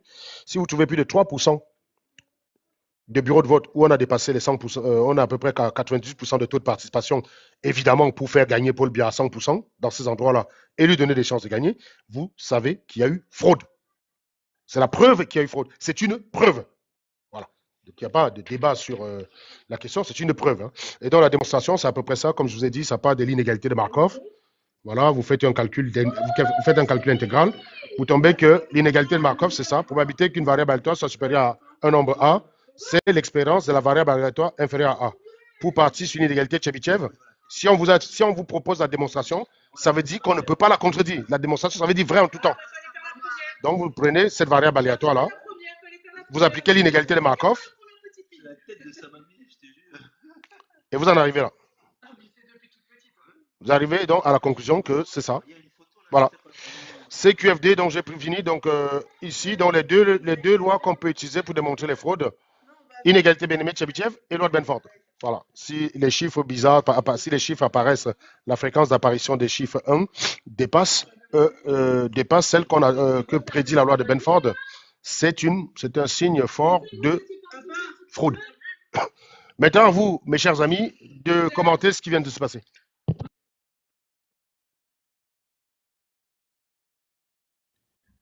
Bon, moi, je vais dire, en fait, voilà, c'est très bien que tu présentes ça parce que ça donne, voilà, un outil voilà, pour ceux qui sont un peu, voilà, qui sont un peu intéressés et qui maîtrisent, qui comprennent, en fait, ce que tu fais pour, voilà, voilà, être sûr, voilà, de façon scientifique qu'il y a eu fraude. Et donc, moi, je n'y avais pas pensé, mais du coup, oui, du coup, là, faudra voir les chiffres qui vont sortir et voilà, on pourra utiliser Ouais, ça surtout que pour prouver, ces gars-là, en plus, j'en merci. suis sûr que juste parce qu'ils sont malhonnêtes, ils sont capables de dire non, c'est n'importe quoi, alors que en fait, la méthode que Anongo il explique très bien, bah en fait, ces mecs-là, même dans la vie de tous les jours, parfois ils peuvent l'appliquer. Enfin, c'est sans le savoir, tu vois. Par exemple, même quand tu veux, on t'entend pas Anongo, par contre, tu as le micro. Tu sais, même par exemple, quand tu veux, je sais pas, tu recherches un hôtel ou tu recherches quoi que ce soit d'autre, tu sais, tu veux aller à un restaurant, peu importe, c'est souvent tu regardes les étoiles, quoi. En fait, généralement, si tu vois que 90% c'est des bons avis, ou ben tu te dis quand même que c'est beaucoup moins probable qu'il t'arrive une connerie, quoi. C'est pourquoi autant de gens auraient mis un bon avis si jamais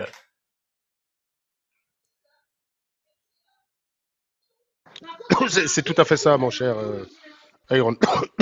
Les gens l'utilisent tous les jours, sans le savoir. Et quand on l'utilise à plus grande échelle pour prédire un résultat, ah non, non, non, non, ça ne marche pas, les gars. Voilà. Donc, mais j'ai observé que la plupart des sardinats, ils sont un peu résignés. J'ai eu une personne là qui a essayé toute l'après-midi de m'expliquer que oui, sachez que les nordistes n'aiment pas les Bamileke. Quand vous le soutenez comme ça, les nordistes n'ont jamais. En fait, ils sont maintenant en train d'essayer de nous avoir par le sentiment. Ne baissez pas la garde, les amis. Ils ont commencé, ils étaient arrogants, non? Ils menaçaient, non? Maintenant qu'ils voient que c'est en train de cuire sur eux, les gars, 2025, c'est pas 2018. On va, on va pouvoir prouver votre fraude. Je vous ai dit la dernière fois que, et je le dis depuis 2018, et que c'est l'erreur de Maurice Kamto, 2000 bureaux de vote suffisent à décider de l'issue du scrutin. Vous avez plein de bureaux de vote avec 50 personnes. Qu'est-ce que ça compte, mon ami? Vous avez plein de bureaux de vote avec 50 personnes. Ça ne sert à rien. Ça veut dire, même parfois, dans certains cas, on n'a pas besoin. Vous voyez bien que dans ce cas de figure, moi, j'ai utilisé plusieurs façons de vous prouver que la fraude, tous convergent. C'est-à-dire qu'on utilise. J'ai même essayé de modéliser l'autre jour le modèle de chaîne de Markov. Le modèle de la chaîne de Markov, c'est par exemple de prédire les positions à un instant T donné à partir de la position d'aujourd'hui. Par exemple, il fait beau aujourd'hui, on a 3 états, soleil, nuage, pluie. Donc j'ai les 3 états initiaux, j'ai la matrice de transformation de Markov. Je peux avec ça affecter des probabilités aux 3 événements demain. J'ai fait la même chose avec la probabilité que les gens changent d'avis. C'est-à-dire que pour modéliser le vote utile, en fait, et regarder où ça converge et ça stabilise. Avec donc le modèle de Markov, hein, donc vous avez les matrices de passage et tout. Quand vous faites mouliner au bout de 4 itérations, on converge autour de 60% chez Chiroma. En fait, évidemment, j'ai forcé au départ, puisqu'on a des données qui nous disent, j'ai dit, donc les gens ont fait un vote utile en faveur de Chiroma. Je ne vais pas aller supposer que les gens ont fait un vote utile en faveur de Cabral Libi, alors que tous les sondages, on a Cabral Libi. Cabral Libi lui-même reconnaît qu'il a foiré. Donc, je suis parti du principe qu'un candidat de Paul Biya, il a 98% de chances de voter pour Paul Biya, 2%, 1% de chances de voter pour Chiroma et 1% de chances de voter pour une autre personne. Un candidat de Cabral, ainsi de suite. J'ai fait la modélisation et tout, en appliquant qu'un candidat de Chiroma a 100% de chance de voter pour Chiroma. Je ne vois pas pourquoi quelqu'un qui veut voter Chiroma, le lendemain, il sera piqué par la grâce, il va aller voter Paul Biya. C'est mort. D'ailleurs, les gens ont mangé la sardine, ils sont allés voter Chiroma. Donc, en faisant cette modélisation de façon rationnelle, quand on fait toujours une hypothèse, il faut toujours que l'hypothèse soit rationnelle. Vous ne pouvez pas faire l'hypothèse de n'importe quoi.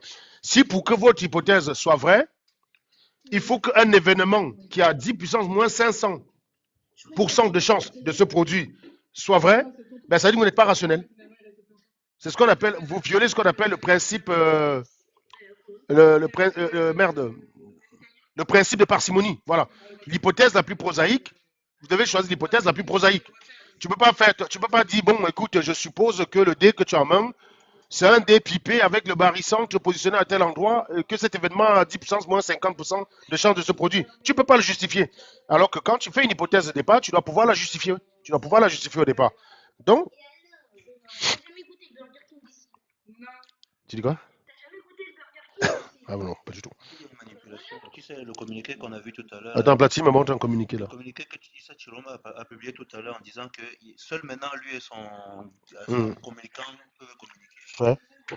Celle-là, ça a giflé, le docteur là en train de voir plutôt le côté négatif en disant que oui, vous l'avez aidé à voter, maintenant il vous exclut en fait. Elle est débile. Tu Faut vois, pas elle a vu prendre. plutôt le mauvais côté. Faut pas. Oui, Non, mais donc c'est une Issa, débile, c'est une il faut débile. annuler parce qu'il ne peut pas voir le côté où Issa Chiroma pense qu'il peut avoir des gens qui sont corrompus pour venir Non, mais voter. je pense que, comme je te dis, les mecs essaient d'éviter les erreurs de 2018.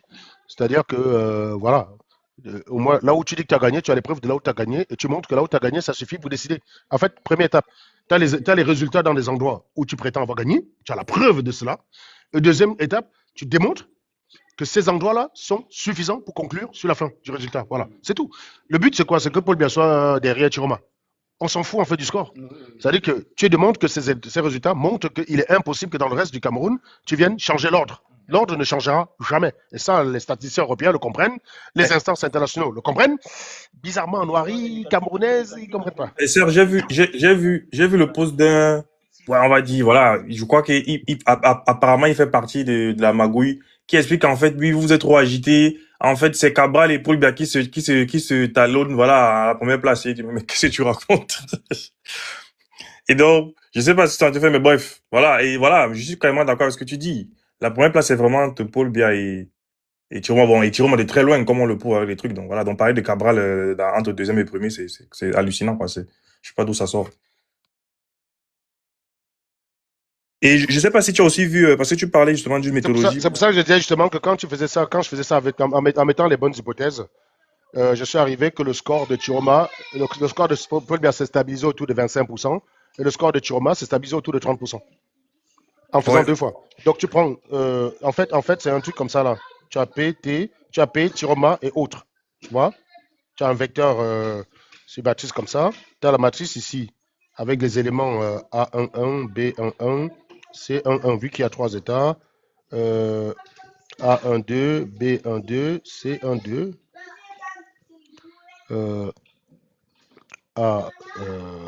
A13, B23 et C33. Voilà. Donc, à l'origine, en sortie, ça te donne P1, T1 et A1. Voilà. Tu as une matrice de ce type-là. Donc, moi, j'avais fait ça, j'ai laissé ça au bureau. Donc, je n'ai pas le calculer moi. C'était un truc de ce genre. Tu prends? Ça, c'est l'état initial. Au début, tu as une proportion de Biya, P, T, T. Ici, là, en fait, ces éléments, tu les remplis comment? Ça, c'est Biya. Un candidat de Biya. En fait, pour chercher les éléments ici, tu les positionnes comme ça là. Tu vas mettre P, T, A, tu mets P, T, A. Voilà. Ça te donne ça, ça, ça. C'est le modèle de la chaîne de Markov. Hein. C'est le modèle de chaîne de Markov. Voilà. Tu considères que quelqu'un, un Sardina, il a quoi? 0,98% de chance de voter pour Paul Biya. Un candidat pour Chiroma, bah, il a 0,91% de chance de voter pour Chiroma. Et le candidat pour les autres, 0,99. Tu t'en fous en fait, parce que tu pars du principe que voilà. Maintenant, tu cherches les possibilités que ça change. Tu cherches les probabilités que ça change. Donc ici, un candidat de Chiroma, quelles sont ses chances de voter pour Paul Biya? Bah, quasiment 0. Bah, tu mets 0,01. Un candidat pour Chiroma, quelles sont ses probabilités de voter pour Cabral Libi? Bah, 0,01. Tu fous ça là comme ça. Et ici, c'est pareil. Donc tu remplis ici avec des 0,01, 0,01. 0,02 là, 0,05.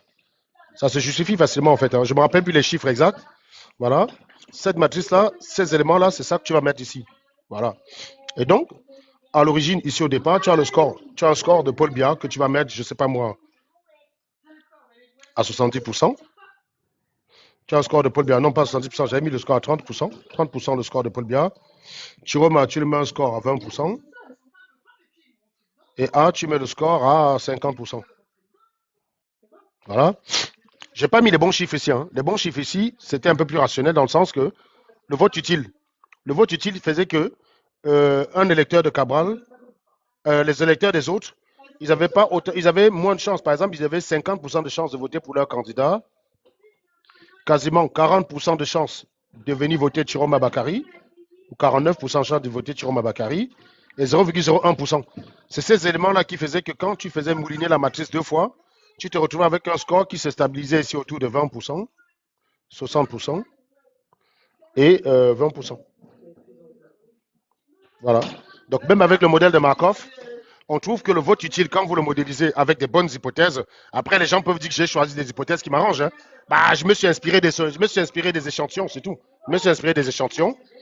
Et en fait, j'ai trouvé que c'était assez cohérent que le score de Chiroma soit si haut. Donc, tout converge vers le fait que non seulement Chiroma a gagné, tu utilises n'importe quel type d'outil statistique, d'outil mathématique. Ça, c'est une autre façon d'appréhender le sujet. Et si vous voulez, je pourrais le développer demain. Hein, je peux le développer demain. Ou je pourrais le développer demain. Tu arrives à la conclusion que la stabilité, c'est là. C'est-à-dire que quand on parle de convergence, ça veut dire là où ça ne change plus. Tu vas multiplier ça par la matrice qui est là, tu vas toujours obtenir quelque chose qui est proche de ça. Tu multiplies par la matrice, tu obtiens quelque chose qui est proche de ça. Ça veut dire que tu as convergé. Donc tu pars de 30, 20, de 50, et tu converges, la stabilité se retrouve ici à peu près. Voilà, c'est ça que ça veut dire.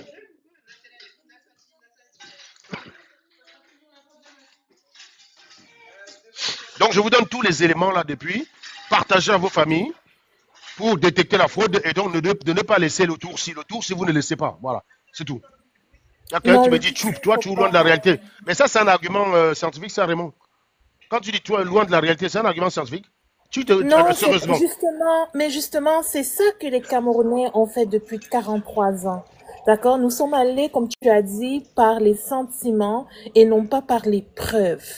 Là, en 2025, nous souhaiterons fonctionner par les preuves. D'accord? On ne veut même pas se baser sur Brenda Biya a dit que ou les éléments comme ça. Ok? On veut les faits. Donc les faits disent, selon les calculs, qu'il est possible de déterminer qui est le vainqueur de cette élection. Ben, même si que le candidat ne semble pas vous plaire, pour la majorité, il plaît bien à ceux qui l'ont élu, qui l'ont voté. Donc, juste accepter la défaite, les gars. C'est quoi? Je comprends pas. C'est ça, ça s'appelle la démocratie. Ça s'appelle la démocratie. Ben, c'est ça. Voilà, tu as fait 43 ans, c'est déjà pas mal. Franchement, tu as fait 43 ans. Mais c'est ça, c'est déjà pas mal. Ah oui, il reste dans le record Guinness parce que c'est le plus long président qui ait pu rester au pouvoir aussi longtemps dans un pays.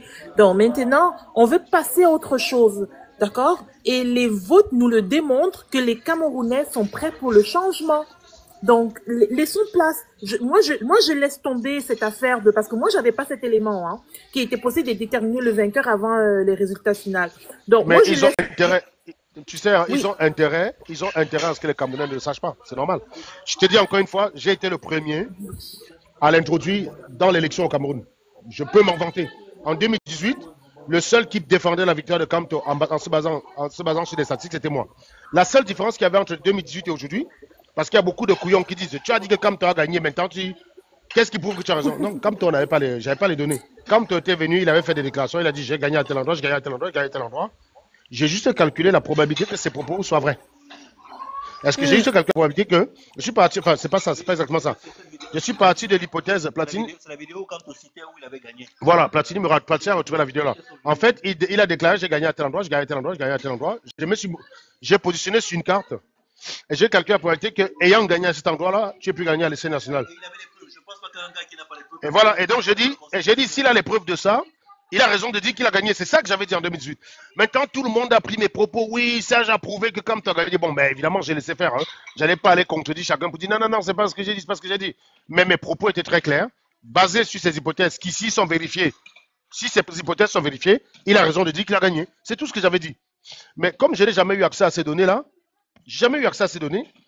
on m'a demandé, je suis désolé, je n'ai pas les données. Non, mais aujourd'hui, quand j'analyse un peu, hein, je me dis que si Kamto venait déclarer ça devant la Cour constitutionnelle et qu'il avait l'espoir qu'il demandait à avoir accès à ça, il n'aurait pas menti puisqu'il est un avocat. Oui. Bon, nous, on veut avoir l'accès. Mais moi, je te parle, moi, pour être sûr que ce que je dis est vrai, il aurait fallu que j'ai les données. Et là, la différence avec Chiroma, c'est qu'en matière de données, on est plutôt riche. Hein. On est plutôt riche, quoi. Justement, Mamadou Mota a fait ce qu'ils n'ont pas fait en 2018. Le gars, ils ont tous les preuves qu'ils avaient dénoncées là, ils ont partagé ça sur leur page. Oui, voilà, c'est ça. C'est pour ça que les giclus qui disent où sont les PV? Allez d'abord regarder les PV qui existent, connard. Vous allez vous dire qu'il y a un PV, il y a plein de PV. Je vous dis, il y a plus de 2200 PV qui traînent sur Facebook. Je ne vous parle même pas de ceux qu'on a attrapés à Tchang dans la poubelle, là, je ne compte même pas ceux-là. Je vous dis, il y a plus de 2200 PV qui traînent sur Facebook, publiés, machin. Vous êtes allé regarder. Non, vous n'êtes pas allé regarder. 2200 PV, vous ne regardez pas.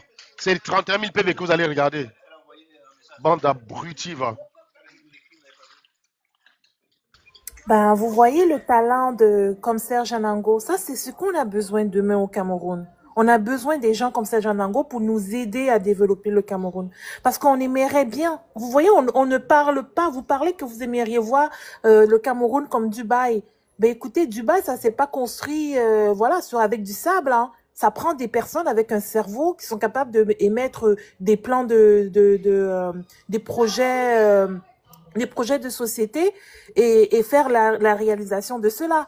Vous comprenez? Ça prend pas juste une pelle et du sable et on fait des parpaings. Non, ça prend des gens qui sont capables de calculer les risques de les faire, voilà, qu'il n'y ait pas des inondations, pour que les bâtiments commencent pas à se casser, l'entretien. On a besoin de ça. Mais si vous voulez que ce Cameroun-là puisse changer, si vous voulez vraiment un changement au Cameroun, on ne dit pas que ça va se faire de claquement d'un doigt, mais si vous êtes prêt je peux dire, au mouvement, à la mouvance politique, mais je pense qu'il est temps d'accepter que Paul Biya, il les a perdu les élections. On est prêt à faire la page, à tourner la page, parce que auparavant, personne s'y intéressait au calcul que Serge Anango vient de nous dire là. Et on se préoccupait plus de qu'est-ce que le code électoral nous dit. Tu n'as jamais, et je peux soupçonner, hein, je sais, il y a quelqu'un qui dit là en commentaire, invitez-moi à Endurance, qui dit je suis un bavard. Je vais même faire le coup du venteur. Je pense que je suis un de ceux qui a poussé les politiciens à aller vers les statistiques. En 2018, le terme statistique, prédiction, ça ne faisait partie du langage de personne. Personne ne disait que j'ai des données qui me permettent de faire. Personne n'a parlé de ça en 2018. Puisque moi, je ne le savais pas avant aujourd'hui, avant hier, avant 2 jours, avant vendredi, je ne savais pas qu'il était possible. Depuis que je vote, je ne savais pas. Moi, j'ai toujours attendu le lendemain pour connaître qui était le vainqueur ou, je ne sais pas, moi, ici au Canada, je pense que c'est 5 à 7 jours. Donc, voilà, on a une information qui est extrêmement urgente à savoir. D'accord? Peut-être vous, entre vous, les RDPCistes, peut-être que vous n'en avez aucune idée, mais ouvrez un peu soyez ouverts d'esprit, en fait. Mais il y a quelqu'un qui me dit contacte lors des statistiques. Je suis désolé, c'est des adultes. Ils sont vaccinés. Mais je sais que les statisticiens camerounais, c'est un statisticien sardinard. Oui, vas-y, monsieur Endurance, je t'écoute. Tu as dit que j'étais trop bavard, donc tu as quelque chose à remettre en cause dans toute l'analyse que je viens de faire. Monsieur, je te pose une question. Réponds d'abord tes propos avant de parler d'autre chose. Tu es monté là parce que tu m'as qualifié de bavard. Donc, bavard, ça dit que je parle pour ne rien dire. C'est ça, être bavard. Parce que si je suis en train de faire des démonstrations, quand un professeur enseigne en classe ou quand un journaliste fait un reportage, on ne dit pas qu'il est bavard. Quand un politicien fait un discours, on ne dit pas qu'il est bavard parce qu'il est en train de faire quelque chose. Le terme bavard, souvent péjoratif, symbolise le fait de parler pour rien. Donc, est-ce que tu peux illustrer ton propos ici? C'est pour ça que tu es monté, Endurance. Si tu as quelque chose à remettre dans mon analyse, je suis preneur. Tu veux que je tourne la caméra, je monte les feuilles, tu me dis où il y a un problème ou pas, Endurance? J'ai aucun problème, hein, d'ailleurs, je vais le faire direct là. Je vais le faire direct. Tu me dis où tu es? Voici là où je suis parti. On va dire en tant que grand homme. Bah, je ne sais pas si tu es un grand homme. Déjà, en tant que... Monsieur, ne fais pas de jugement, s'il te plaît. Monsieur, ne fais pas de jugement, s'il te plaît, s'il te plaît. Parle de science. Tu es monté, dis que je suis bavard. Prouve-moi d'abord que je suis un bavard et après tu parleras de moi après. Quelle que soit la personne, considère que je suis le pire des salauds, je suis un idiot, je ne m'assume pas, je suis un lâche. En quoi ça prouve que ceci est faux? C'est ça qui m'intéresse. Donc je te fais gagner du temps. Hein. Tout ce que tu vas sortir comme jugement de valeur, économise-le. D'accord? Économise-le. Tout ce que tu vas sortir comme jugement de valeur, économise. Dis-moi juste où je me suis planté. Sur le sujet des statistiques, j'avoue que tu maîtrises ton sujet. Merci. Est-ce qu'on peut l'utiliser pour conclure une élection ou pas? Bien sûr. Moi-même, j'ai fait statistique niveau Bac plus 2. Je peux le conclure. Merci. Donc, à quel moment, ce que je suis en train de faire, c'est du bavardage? Non, c'est quand, comme tu es un homme public, un personnage public reconnu, le problème, c'est que des fois, tu t'assumes pas. C'est ça qui tue ton... Je m'assume pas en quoi? Où est le rapport entre le fait de m'assumer et de ne pas m'assumer ici, s'il te plaît? En quoi ce serait important? Monsieur, explique aux 200 personnes là, en quoi ces éléments-là rendent ceci faux. C'est ça que je veux savoir en fait. Je veux pas ton jugement. Il y a quelques mois en arrêt, quand tu t'assumais pas en tant que Tchang. Est-ce que tu penses que ça porte... Merci, je vais t'expliquer. Même au juge, je m'assume pas en tant que Tchang. J'ai honte d'être Bamileke. C'est vraiment une tribu. J'aurais voulu être né et quand, je vais même te dire une chose, j'aurais voulu être né blanc. Maintenant, les Écans n'ont aucun mérite. Ils ont eu un pouvoir sur un plateau. Monsieur, tais-toi, c'est pas ça le sujet. Je te dis tout de suite, j'aurais voulu être blanc, tout ce que tu veux. Maintenant, en quoi ça prouve? Les Écans n'ont aucun mérite. Moi, je les pisse dessus. Merci. Oui, pisse-les dessus, tout ce que tu veux. En quoi ça rend ceci faux? Non, mais sur ce sujet-là, moi, j'ai un bac plus 2. Je peux faire des démonstrations. Très bien, très bien. Tu peux faire des démonstrations. On est d'accord. Tu peux faire des démonstrations ou pas? Tu m'as dit? Rappelle-moi comment. Rappelle-moi comment on calcule l'expérience. Rappelle-moi comment on calcule la variance. Saint-Jean-Lango. Donne-moi l'écriture. Je vais pas revenir sur les formules. Non, tu as dit tu peux. Quand on dit on peut, ça veut dire qu'on peut le faire. Rappelle-moi l'écriture de la variance. C'est égal à quoi? Variance d'une variable statistique X, c'est quoi exactement? C'est deux mots, c'est deux termes en fait. C'est deux termes, très simple. C'est égal à quoi? Débloque ton micro, tu me dis, j'écris. Variance d'une variable aléatoire X, c'est quoi? C'est deux termes, mon ami. C'est pas très compliqué en fait. Il y a quelqu'un qui dit c'est AYOP. Donc variance d'une expérience statistique, c'est AYOP. Tu es d'accord avec ça, Endurance? Tu es d'accord avec ça ou pas, AYOP? Endurance, c'est quoi la variable? Tu es soumis au boulot. Tu es soumis au boulot. Comment tu peux les encenser? Endurance, tu m'arrêtes tout de suite ces discours-là. Vous m'arrêtez tout de suite ces discours-là. Le mec dit qu'il a honte d'être Bamileke et c'est normal. Oui, mais en quoi ça change ça? Il a le droit de parler et d'avoir des boulots qui stigmatisent toute une population. Reviens sur le sujet, s'il te plaît. Il a le droit de se définir comme il veut. Ne détourne pas du sujet, s'il te plaît. Raoul, je te jure, on pourrait faire des documentaires sur... Il s'assume pas. Attends, je te jure, Raoul, on pourrait faire des documentaires sur l'animal dans son état naturel, quand il se sent en danger. Vous mutez les gens quand on est pertinent. Donc, tu es pertinent en disant ce que tu dis, mon ami. Tu es pertinent en disant ce que tu dis. Et lui, il est pertinent en ne pas s'assumant. En ne s'assumant pas. Je ne savais pas que Jean-Claude était boulot. Non, si, c'est un boulot, Voilà. Bon, est-ce que tu vas me donner cette expression ou pas, Endurance? Sinon, on te remercie. Sinon, Endurance, on descend de niveau. Est-ce que tu sais c'est quoi la différence entre le mode, la moyenne et la médiane, s'il te plaît? C'est quoi un mot de statistique, Endurance? Réponds à Raoul. C'est quoi un mot de... Parce que si ça, tu ne peux pas, c'est que, honnêtement, tu vas descendre. Vas-y, dis-moi. C'est quoi le mot d'une statistique, mon pote? On va l'écrire. C'est quoi le mot d'une statistique Non, mais moi, j'ai fait bac plus 2, je peux faire ça, bien sûr. Il y a un endroit où tu ne dois pas faire ça, mon ami. Chez moi, quand tu affirmes, tu dois prouver direct. Serge Anango, avant que tu ne fasses l'enseignement supérieur, j'ai goûté aux statistiques avant toi, donc. C'est quoi la différence entre le mode, la moyenne et la médiane, s'il te plaît? Que tu es un lâche. Un Bamileke qui s'assume pas. Et voilà. Attends, Endurance, est-ce que...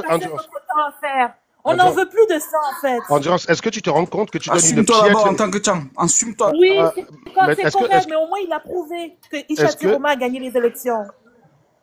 Est-ce que tu te rends compte que tu ridiculises les Bamileke, là, Endurance?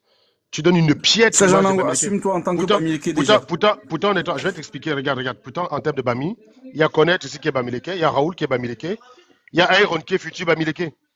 Tu vois? Mec... Toi, tu donnes une piètre. En plus, Odma est Bamileke. Et tu donnes une piètre image de Bamileke, mon ami. Une piètre image. Franchement, quand c'est comme les Bamileke soumis que je vois, milliardaires qui sont soumis là. Toi qui es Bamileke pas soumis, tu vaux quoi de mieux que nous? Vas-y. Toi qui es Bamileke pas soumis. Vas-y, donne-moi tes faits. Moi, j'ai mon honneur. Moi, on n'y touche pas. Merci. Montre-moi ton honneur là, s'il te plaît. Tu peux montrer ton honneur?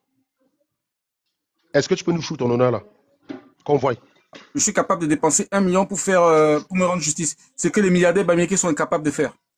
Ils sont trop esclaves à l'argent. Je parle de quelque chose que j'ai expérimenté. Est-ce que tu peux activer ta caméra, que tu nous montres comment tu t'assumes, s'il te plaît? On va voir ta gueule. Assume-toi. Et là, pour le coup, si tu ne peux pas activer ta caméra, on te dégage et c'est blocage directement. Tu reviens avec un autre compte. Désolé pour toi. Active ta caméra. Je veux voir quelqu'un qui est capable de dépenser 1 million pour s'ajuster. Assume-toi. Est-ce que tu as Bamileke fragile? Qu'est-ce qu'il y a à Bamileke? Assume-toi, s'il te plaît. Assume-toi. Active ta caméra. Qu'est-ce qu'il a le Bamileke fragile? Je te remercie d'être passé nous voir, Endurance. Prends soin de toi. Est-ce que tu as besoin d'une minute pour t'exprimer, pour te lâcher, pour dire tout ce que tu veux? Je l'avais dit bye bye. J'aurais dû, effectivement. J'aurais dû. Il faut toujours leur laisser une à 3 minutes pour tout lâcher, quoi. Mais ils sont toujours comme ça, les mecs. On parle de science, ça vient avec des jugements de valeur de balle. C'est ça le problème de la noirie. C'est qu'ils croient qu'en m'attaquant moi, avec tous les anathèmes qui me jettent, il pense qu'il arrive à invalider ce que je dis. Au lieu, on est dans le sujet, quoi.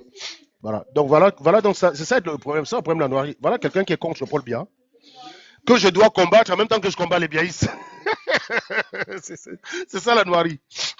Ça la noirie. Voilà. Ah, attends, je vous laisse un peu le truc, le temps que je dise au revoir à Platini qui monte là. Moi, j'ai horreur du tribalisme, en fait. Et c'est un faux problème. Par exemple, quand Imandi nous dit que les boulous, moi, je vais te prendre un exemple des gens qui étaient. Mais les gars, faut arrêter vos conneries, mec. Les gens qui sont le problème au Cameroun, ce n'est pas une seule tribu, c'est un mélange de personnes qu'il faut chasser. Chasser pour bien les chasser en même temps. Donc, faut arrêter avec ces je pense personnellement que au-delà de ce qui va se passer là dans les 2 prochaines semaines, ce sera vraiment un des futurs combats au Cameroun. Hein. Comment régler ce problème-là? Parce que quelle que soit l'issue du scrutin là, ça a laissé des séquelles quoi. Ça a laissé des séquelles vraiment très très profondes. Donc je pense que ce sera vraiment un des futurs problèmes du Cameroun quoi. Très très très grand problème, Raoul Simon. Ce problème d'ethnie, en fait, les politiciens l'ont utilisé pour pouvoir durer aussi longtemps. Hein. Parce que s'il n'y a pas quelqu'un comme Serge Anango pour avoir une neutralité en matière de politique, ben on ne saurait jamais ça. J'aurais jamais eu cette information. Donc, le fait que quelqu'un voterait pour Paul Biya parce qu'il est de sa propre tribu, mais ne fournit pas le travail qu'il faut en tant que président, mais il le mérite à cause qu'il a une tribu. Mais ça, c'est quelque chose que on nous a souvent dit. Même à moi, faisant partie d'une grande famille politique, on me l'a dit souvent. Un Bamileke ne peut pas être président au Cameroun. C'est quelque chose avec lequel que je suis née. Pourquoi un Bamileke ne peut pas être président au Cameroun? Posez-vous peut-être la question. Pourquoi il faudrait que un certain titre honorifique au Cameroun soit dédié à une tribu? Pourquoi? C'est un Camerounais ou pas? Déjà là, on part déjà sur des très mauvaises bases avec la tribu au Cameroun. C'est quelque chose qui nous a... Je corrige Rêve Imo. Je n'ai pas besoin d'être fier d'être quoi que ce soit. Je suis né Camerounais, Bamileke. Que je sois fier ou pas fier, ça ne change rien. Que vous ayez de l'attention à savoir si quelqu'un est fier d'être Bamileke, vous êtes des idiots. Vous êtes des débiles. C'est justement pour emmerder les crétins comme vous. C'est justement pour emmerder les crétins et les giclus comme vous que je vous dis, je vous emmerde, je ne suis pas fier d'être Bams. Parce que ça n'a aucune espèce d'importance. Ce que tu dois juger chez l'autre, c'est son apport dans la société, point barre. Tu es Bamileke, ok. En quoi tu es en plus pour les Bamileke? Moi, je trouve que ce que je fais là, ça honore les Bamileke quand même, non? On dit souvent que les Bamileke, c'est des scientifiques, machin bidule. Que je sois l'initiateur de la méthode statistique dans les votes. Tu crois pas que ça honore les Bamileke? Tu crois que j'ai besoin de dire je suis fier d'être Bamileke? Espèce d'idiot, bloquez-moi ce révérend couillon de merde là. C'est pour vous emmerder que j'ai ce genre de propos. Je suis d'abord Camerounais, ça c'est la première chose. Je suis d'abord Camerounais avant d'être quoi que ce soit. Je réfléchis Cameroun avant de réfléchir tribu. Maintenant, si toi tu veux m'entraîner dans ton délire à 2 balles, ou tu veux m'amener à réfléchir tribu avant de réfléchir Cameroun, je ne suis pas avec toi. Et je te dis, hein, si tu es ici là pour un truc communautaire, tu dégages de ma page. Il n'y a personne ici là qui réfléchit Bamileke, tribu, machin. On est 3 là à être Bamileke. Je découvre aussi que Odma est Bamileke. Tu nous as déjà entendu dans un live dire nous les Bamileke, il y a nous et les autres. Tu as déjà entendu ça sur cette chaîne? Vous êtes ici tout le temps pour nous regarder, on fait des lives là, des heures et des heures et des heures et des heures de live. Avez-vous déjà entendu ce genre de propos de la part de notre bouche? Vous n'avez plus rien à dire. En quoi je suis? Imagine, je suis fier d'être Boulou et je détourne l'argent des Camerounais. Vous allez dire non, ce gars-là, lui au moins il est fier de sa tribu. Il n'insulte pas sa tribu comme toi. Voilà vos critères de jugement. C'est pour ça que vous avez fait 43 ans avec Paul Biya. C'est pour ça que vous avez fait 43 ans avec Paul Biya. C'est pour ça. Parce que vous avez ce genre de préoccupations débiles. Jugez les gens par rapport à leur rapport dans la société, c'est tout. En quoi cette personne est un plus pour la société? En quoi? Ça va vous apporter quoi que je vous dise je suis fier d'être Bamileke? Ça va vous apporter quoi? Ça va vous apporter quoi? Qu'est-ce que tu gagnes à voir Serge dire je suis fier d'être Bamileke? Pourquoi ça doit changer ta perception de moi? C'est pour vous emmerder que j'ai ce genre de propos. C'est pour vous emmerder aussi que je dis je suis blanc. Vous croyez que j'ai envie de changer de couleur de peau? Je suis bien comme je suis. Tu vois, j'aurais Maître Et Blanc. ça n'a jamais posé de problème que pour la personne qui te regarde, quoi. Pour moi-même, ça ne me pose aucun problème d'être noir, mais c'est pour les gens à qui ça pose problème que ça doit me poser problème. Mais c'est pas possible, cette façon de réfléchir, là. Apprenez à réfléchir de façon, comment dire, optimale, en fait. Vous réfléchissez, vous prenez du temps à parler des choses qui sont inutiles, en fait. Oui, c'est quoi ta tribu? On s'en fout, c'est quoi la tribu de quelqu'un? Mais des vrais... Excuse-moi. Ça sert à quoi, en fait, de connaître la tribu de quelqu'un et de, voilà, oui, est-ce qu'il est babiniqué? Est-ce que, les gars, faut arrêter cette mentalité. Ça sert à rien du tout. En fait, c'est pour détourner l'attention du vrai sujet. Parce que, Anango, je suis sûre que, excuse-moi, je t'ai appelé par ton dernier nom, mais Serge Anango, je suis sûre que le calcul qu'il vient de faire là, la plupart ne l'ont pas compris. Donc, si tu n'as pas compris les statistiques et que tu dois rentrer les variables pour arriver à ton résultat, ben, peut-être qu'il aurait été nécessaire pour vous de poser la question. Parce que moi, j'ai fait statistique, pendant une session et voilà, c'est quelque chose que, oui, je comprends, mais je ne maîtrise pas. Mais si vous avez quelqu'un qui maîtrise et que vous pensez que vous maîtrisez dans ce même sujet-là et que vous pensez que Serge Anango, il est peut-être faux dans ses calculs, mais là, c'est un moment pour vous de démontrer le contraire. Mais là, quand tu montes puis tu nous parles de tribus, franchement, on voit juste, c'est ça que vous avez passé votre temps à faire pendant 43 ans. Et là, on ne veut plus ce champ. On veut que les Camerounais puissent se poser les 4 questions suivantes. Le pourquoi, le comment, le quand. Et Dieu sait, hein, ils essayent de ramener le côté tribal. Oh, il y a une fille qui me disait, oui, oh, vous avez essayé de venger Kamto en faisant un vote identitaire, machin. Elle est venue sur ma page, elle essayait de vouloir parler de tout.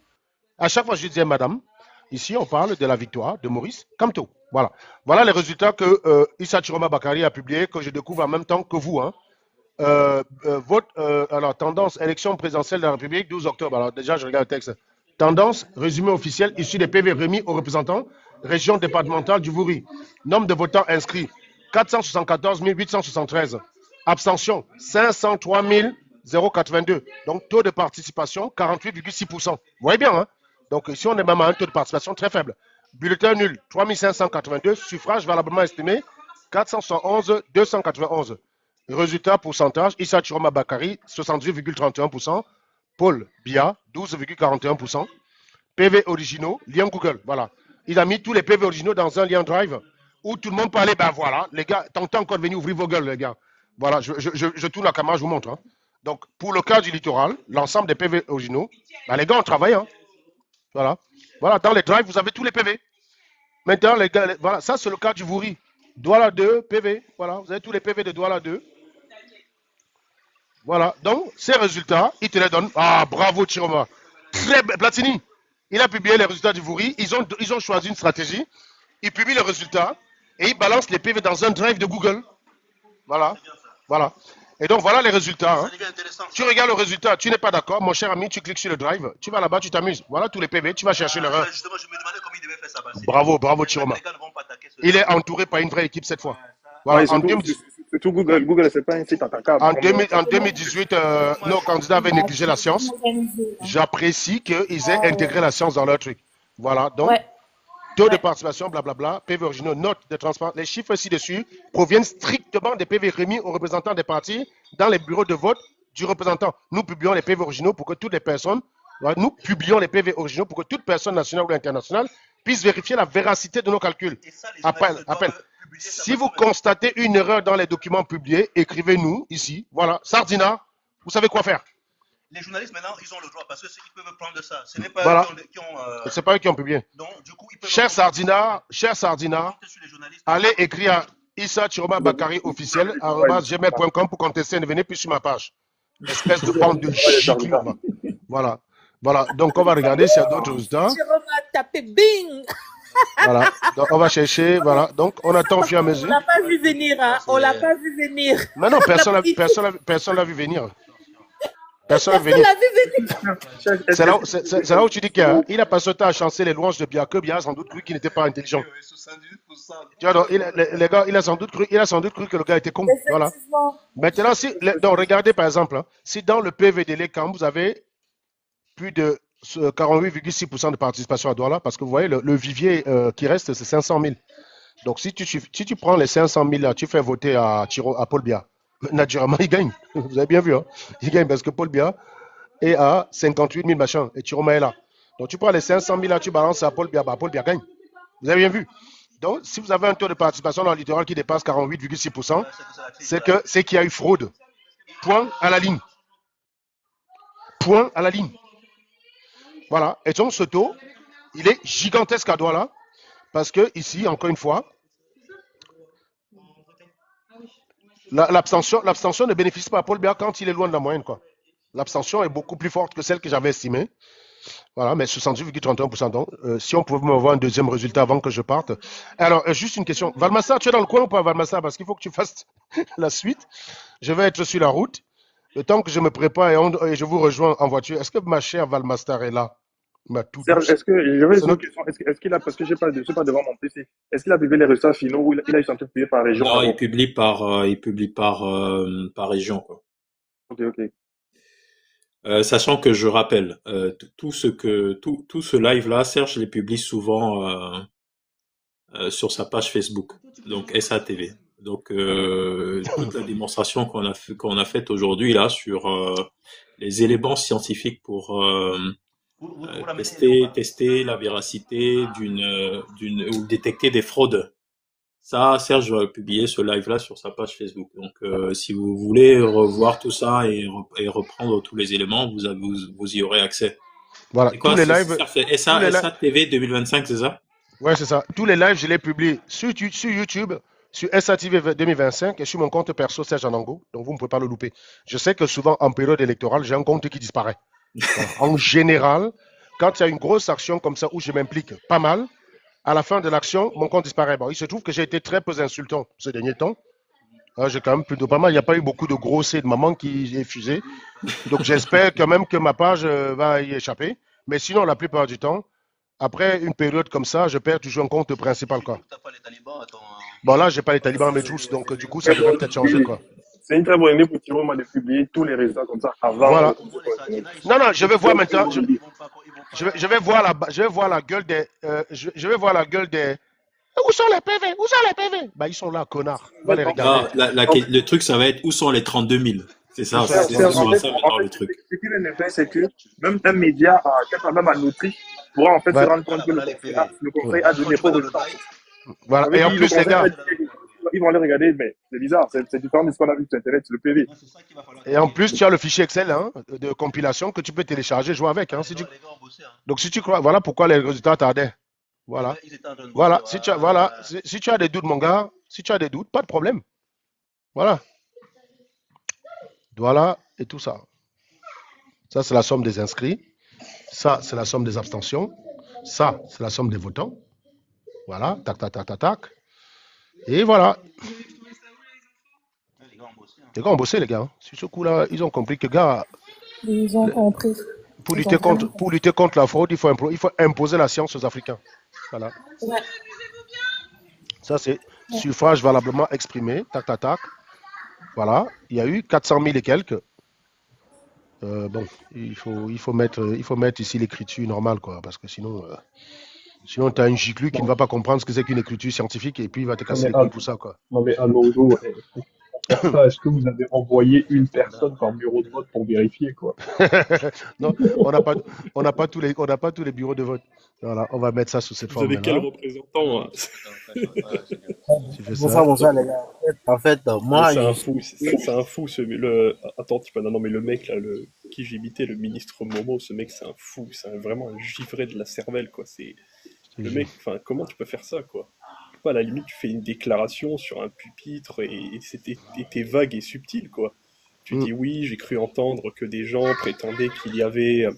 Enfin, tu te filmes pas comme ça chez toi en menaçant ouvertement, c'est n'importe quoi. Voilà. Donc, en fait, Iron, toi, tu n'as pas compris les Africains. Il faut aller regarder sur YouTube, en fait. En Côte d'Ivoire, en fait, on annule les élections dans 9 départements et on proclame un vainqueur. C'est-à-dire qu'en Afrique, c'est un peu ça, quoi.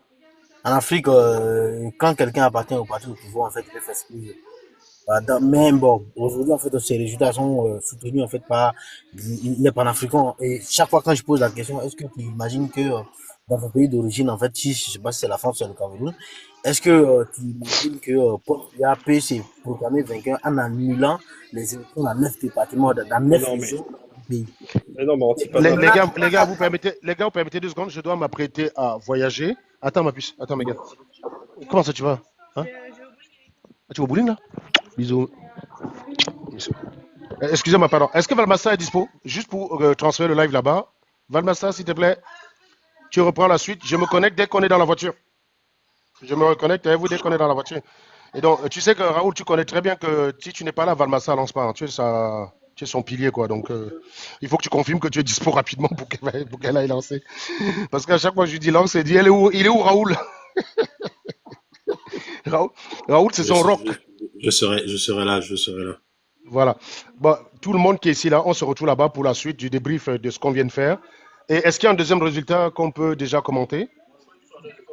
Voilà, de toute façon, l'un de vous, les gars, pour qu'on soit efficace, il faut que l'un de vous ait la possibilité de regarder ce qui se passe sur cette page et de commenter. Voilà. Il faut que l'un de vous ait la possibilité. Je suis dessus. Donc, s'il vous plaît, ayez un ordinateur de temps en temps pour tourner. Et puis, bah, pour ceux qui sont là, je veux montrer la page YouTube de Valmasta où elle publie certaines vidéos YouTube. Ben, où est-ce qu'on est passé avec le YouTube là? Parce qu'elle a créé sa page YouTube. Ah bah oui, je voulais même mettre le Bikutsi ici, mais bon, on n'a pas le temps. Le fameux Bikutsi de Paul Biya. Là, je vais aller voter Paul Biya. Je voulais mettre ça pour qu'on danse. Je vais aller voter Paul Biya. Ils ont passé plus de temps à danser qu'à aller voter Paul Biya. Donc, alors, Valmastar, voilà sa chaîne. Pour vos infos, vous tapez Valmastar. Et là-bas, il y a quelques vidéos intéressantes. Vous allez tomber, par exemple, sur une vidéo où Odma se fait allumer. Ben, sachez que ce n'est plus d'actualité, puisque là, il y avait une incompréhension. Et j'aime bien les gens qui évoluent comme ça au regard des éléments qu'on leur donne. C'est pas bien de rester buté. Voilà. Donc, sur sa page, il y a... Voilà, il y a d'autres éléments, il y a d'autres vidéos très intéressantes où il s'agit des gorilles de l'AES et non moins intéressants. Vous avez le même type d'animal qui débarque. Voilà. Donc, vous allez pouvoir, vous allez pouvoir, donc, ces lives qu'elle a fait, il y en a quelques-uns. Quand elle aura le temps, elle va rajouter ici. Et donc, vous pouvez vous abonner aussi là-dedans. C'est comme ça que ça s'écrit. C'est le même logo qu'elle a sur TikTok. Voilà, voilà. Et dans ma chaîne, c'est bien évidemment SATV 2024. Et sur Facebook, SATV 2025. Et sinon, j'ai mon compte. Où est-ce qu'il est d'ailleurs, ce compte-là? Et sinon, j'ai mon propre compte qui est celui-là, qui est Serge Anango, où il y a toutes les vidéos. Dans les vidéos sont publiées partout en même temps. Donc, voilà. Donc comme ça, si on perd une chaîne, c'est pas grave, on ne perd pas tout. On ne perd pas tout le travail qu'on a fait. Et ce travail, il est de postérité. Si ça peut donner envie aux gens d'aller faire la science, comprenez que la science, ça s'applique à tout. Ce n'est pas des choses qu'on fait à l'école juste pour avoir des notes. Ça sert à quelque chose. Voilà. Je pense que certains parmi vous qui ont fait Math 2 retrouvent beaucoup de ce qu'ils ont appris à l'école sans forcément savoir à quoi ça servait, mais ça servait aussi. Vous voyez, donc quand vous apprenez les dérivés à l'école, c'était pas pour rien. Quand vous appelez le calcul intégral, quand il faut calculer par exemple l'expérience d'une variable aléatoire continue, vous avez besoin de faire le calcul intégral. Donc tout sert. Voilà. Et donc je suis très heureux que ces gens aient finalement décidé d'imposer la science aux Camerounais. Désormais, 2025, ça va commencer là. On n'aura plus des gens qui vont dire « Oui, ben ça s'applique en France, ça s'applique là-bas. La France, c'est la France. Le Cameroun, c'est le Cameroun. Donc, laissez-nous ça là-bas. On n'est pas d'accord avec toi. Toi, tu viens avec les chiffres là. Qui t'a dit? Il faut compter tous les bureaux de vote jusqu'au dernier. C'est normal. Voilà. Parce que si on n'a pas compté jusqu'au dernier, on n'est pas à l'abri qu'au dernier bureau de vote, on est quelqu'un dont la voix vaut 6 millions qui change la donne, quoi. Voilà. Ah, voilà, oui. Dans le Vouri. Là, c'est Vouri, hein. C'est Vouri 1, là. Oui. Voilà. Donc, ils vont publier tout ça. Nongo, tu sais, quand il y a eu des trucages où il m'avait expliqué, je crois reconnaître, quand il y avait eu des trucages où les mecs, ils étaient à 150%. C'est quoi ce truc? En fait, c'est les ancêtres qui ont voté ou quoi? Mais en fait, il faut savoir que ceux qui fraudent au Cameroun ne connaissent pas les stats. C'est pour ça tout ce que j'ai expliqué là. Ils sont dans un pays où ils n'ont pas une justice qui traque tout ce genre d'éléments. On serait dans un pays où la justice serait à l'écoute des arguments en face, ferait appel à des experts indépendants. Ces experts arriveraient aux conclusions. Les méthodes que les experts utiliseraient, ce n'est pas sorcier. C'est pas parce qu'on les appelle experts que ce qu'ils font est extraordinaire. Les méthodes que les experts appliqueraient, c'est tout ce que je vous ai expliqué là. Tchebyshev, Markov, et Benford. Voilà. C'est ces éléments-là qu'on utilise. C'est ça qui avait été utilisé pour traquer la fraude en Ukraine, en Iran et dans d'autres pays. C'est ce qu'il ferait. Si on avait ce genre d'organisme indépendant, aucun de leurs résultats ne passerait. C'est-à-dire qu'ils vont même parfois dans la boucherie jusqu'à mal comptabiliser parce qu'ils ne savent même pas utiliser Excel. Ici, là, avec Excel, quand tu as fait les calculs correctement, il est impossible que tu te retrouves avec une somme qui dépasse 100%. C'est impossible. C'est impossible. Mais eux, ils ne savent pas. C'est la boucherie qui fait encore la calculatrice parce que c'est des bouchers qui truquent. Et comme les scientifiques camerounais ferment leur gueule et que certains, même quand ils mangent bien, ils disent non, c'est la suite du live, c'est Valmastar sur TikTok, blabla, mais elle est sur YouTube, Valmastar. Hein, tu devrais la trouver facilement. Si tu trouves ma chaîne, tu vas dans publication, post. J'ai fait un post pour mettre en valeur sa chaîne, quoi. Voilà. Donc, sachez que si vous commencez à être aussi vigilant, ça va être une bonne chose pour les Camerounais. Ça veut dire que les gars, pour truquer, ils vont devoir être intelligents. Ils vont devoir quand même utiliser leur cerveau et ne pas vous déshonorer. Parce qu'actuellement, la triche au Cameroun, c'est la boucherie. C'est pas la chirurgie. La triche en France, c'est la chirurgie de précision. Tu comprends? C'est la chirurgie de précision. La triche en noirie, c'est la boucherie. Parce qu'on fait n'importe quoi, on ne se rend pas compte qu'on laisse plein d'indices qui prouvent que c'est faux. Je vous ai dit, par exemple, là, vous avez vu le taux d'abstention dans le riz, 50%. Si on va à Yaoundé, on tombe sur un taux d'abstention à 40%. On va dans un village comme Fossong-Guantier, mon village, taux d'abstention à 45%. Comment tu vas expliquer que dans certains villages, le taux d'abstention il est de 0%? Tu vas expliquer ça comment? Ce n'est pas possible. Les êtres humains se comportent tous en général de la même façon. En général, tu peux avoir singulièrement des différences entre deux êtres humains qui soient drastiques, mais dans l'ensemble, par exemple, dans les êtres humains, tu peux avoir un adulte qui pèse 55 kilos et un autre adulte qui pèse 145 kilos. Mais grosso modo, quand tu prends 1000 adultes, la moyenne des 1000 adultes sera autour de 80 kilos. C'est pour ça que les ascenseurs, vous voyez très bien, quand on dimensionne les ascenseurs, vous voyez très bien que peut contenir 15 personnes. On part du principe que le poids moyen d'une personne, c'est 80 kilos. En France. Aux États-Unis, ce n'est pas la même chose. Aux États-Unis, cette statistique est légèrement différente. Le poids moyen d'une personne aux États-Unis, je crois que c'est 106 ou 107 personnes en fait. Hein. 107 kilos. 100 pounds. Mais voilà, c'est à peu près 106 ou 107 personnes. Donc, dimensionner un ascenseur pour 15 personnes aux États-Unis, ce n'est pas la même chose que dimensionner un ascenseur pour 15 personnes en France. Et ce n'est pas la même chose que dimensionner un ascenseur pour 15 personnes au Cameroun. Avec le taro, le macabo et tous ces trucs que vous mangez, vous avez des os lourds. Donc, même quand vous n'êtes même pas gros, vous n'avez pas une grosse corpulence, vous pesez lourd. Et tout ça, ça prend la masse osseuse justement. Et tout ça, c'est pris en compte par les scientifiques pour faire leur travail. Donc, tu prends 2 personnes, oui, tu peux avoir des écarts importants sur leur poids, mais tu prends 10 000 personnes, tu prends 100 personnes, tu commences à avoir une moyenne qui se rapproche de 80. Tu peux rajouter autant que tu veux. Ça vient du fait que la moyenne, c'est une grandeur divisée par par le nombre de grandeurs. C'est la somme des grandeurs divisée par le nombre de grandeurs. Donc, quand tu rajoutes une personne, tu rajoutes aussi une personne. Quand tu rajoutes un poids, tu rajoutes aussi une personne en plus. Donc, au lieu d'être divisé sur n, la somme suivante sera divisée sur n plus 1. C'est ça qui fait que ça se stabilise. Mais les gens, vous voyez les scores comme une addition de scores. Quelqu'un disait l'autre jour que les Sardinats pensent que le score final de Paul Biya, ça va être la somme des scores. Ils ne comprennent pas que c'est la moyenne. Donc, s'il a fait 1% par village, il suffit de 100 villages où il fait 1%, il a 100% Paul Biya. Je crois que le Sardinat raisonne comme ça, mais je ne sais pas, mais je pense que le Sardinat, dans son esprit, c'est comme ça qu'il réfléchit. Voilà, est-ce que vous pouvez tous vous diriger chez Valmastar? Je vous rejoins d'ici une vingtaine de minutes. Le temps pour moi de faire mon sac et d'être dans la bagnole. À vous, mes chers amis. Et encore, merci beaucoup, Audemars. Hein. Merci pour... tu vois qu'il n'y a pas de haine. La dernière fois, tu disais que c'était haine. Il n'y a pas de haine. On voulait juste t'expliquer que c'était assez grave. Hein. C'est-à-dire que... Oui, absolument. Voilà. Merci. Merci d'avoir compris ça comme ça. Merci d'être venu parce que certains peuvent même comprendre, mais par orgueil, restent dans leur coin parce que voilà. Et ça, c'est la grandeur d'une personne, c'est d'être savoir de dire... ULR, Abionta chez Valmastar, tu demandes la parole là-bas et on s'y rejoint. ULR. D'accord. Tu vas retrouver tout le monde ici. À très bientôt, les gars. Ça marche, bye bye. Merci à toi.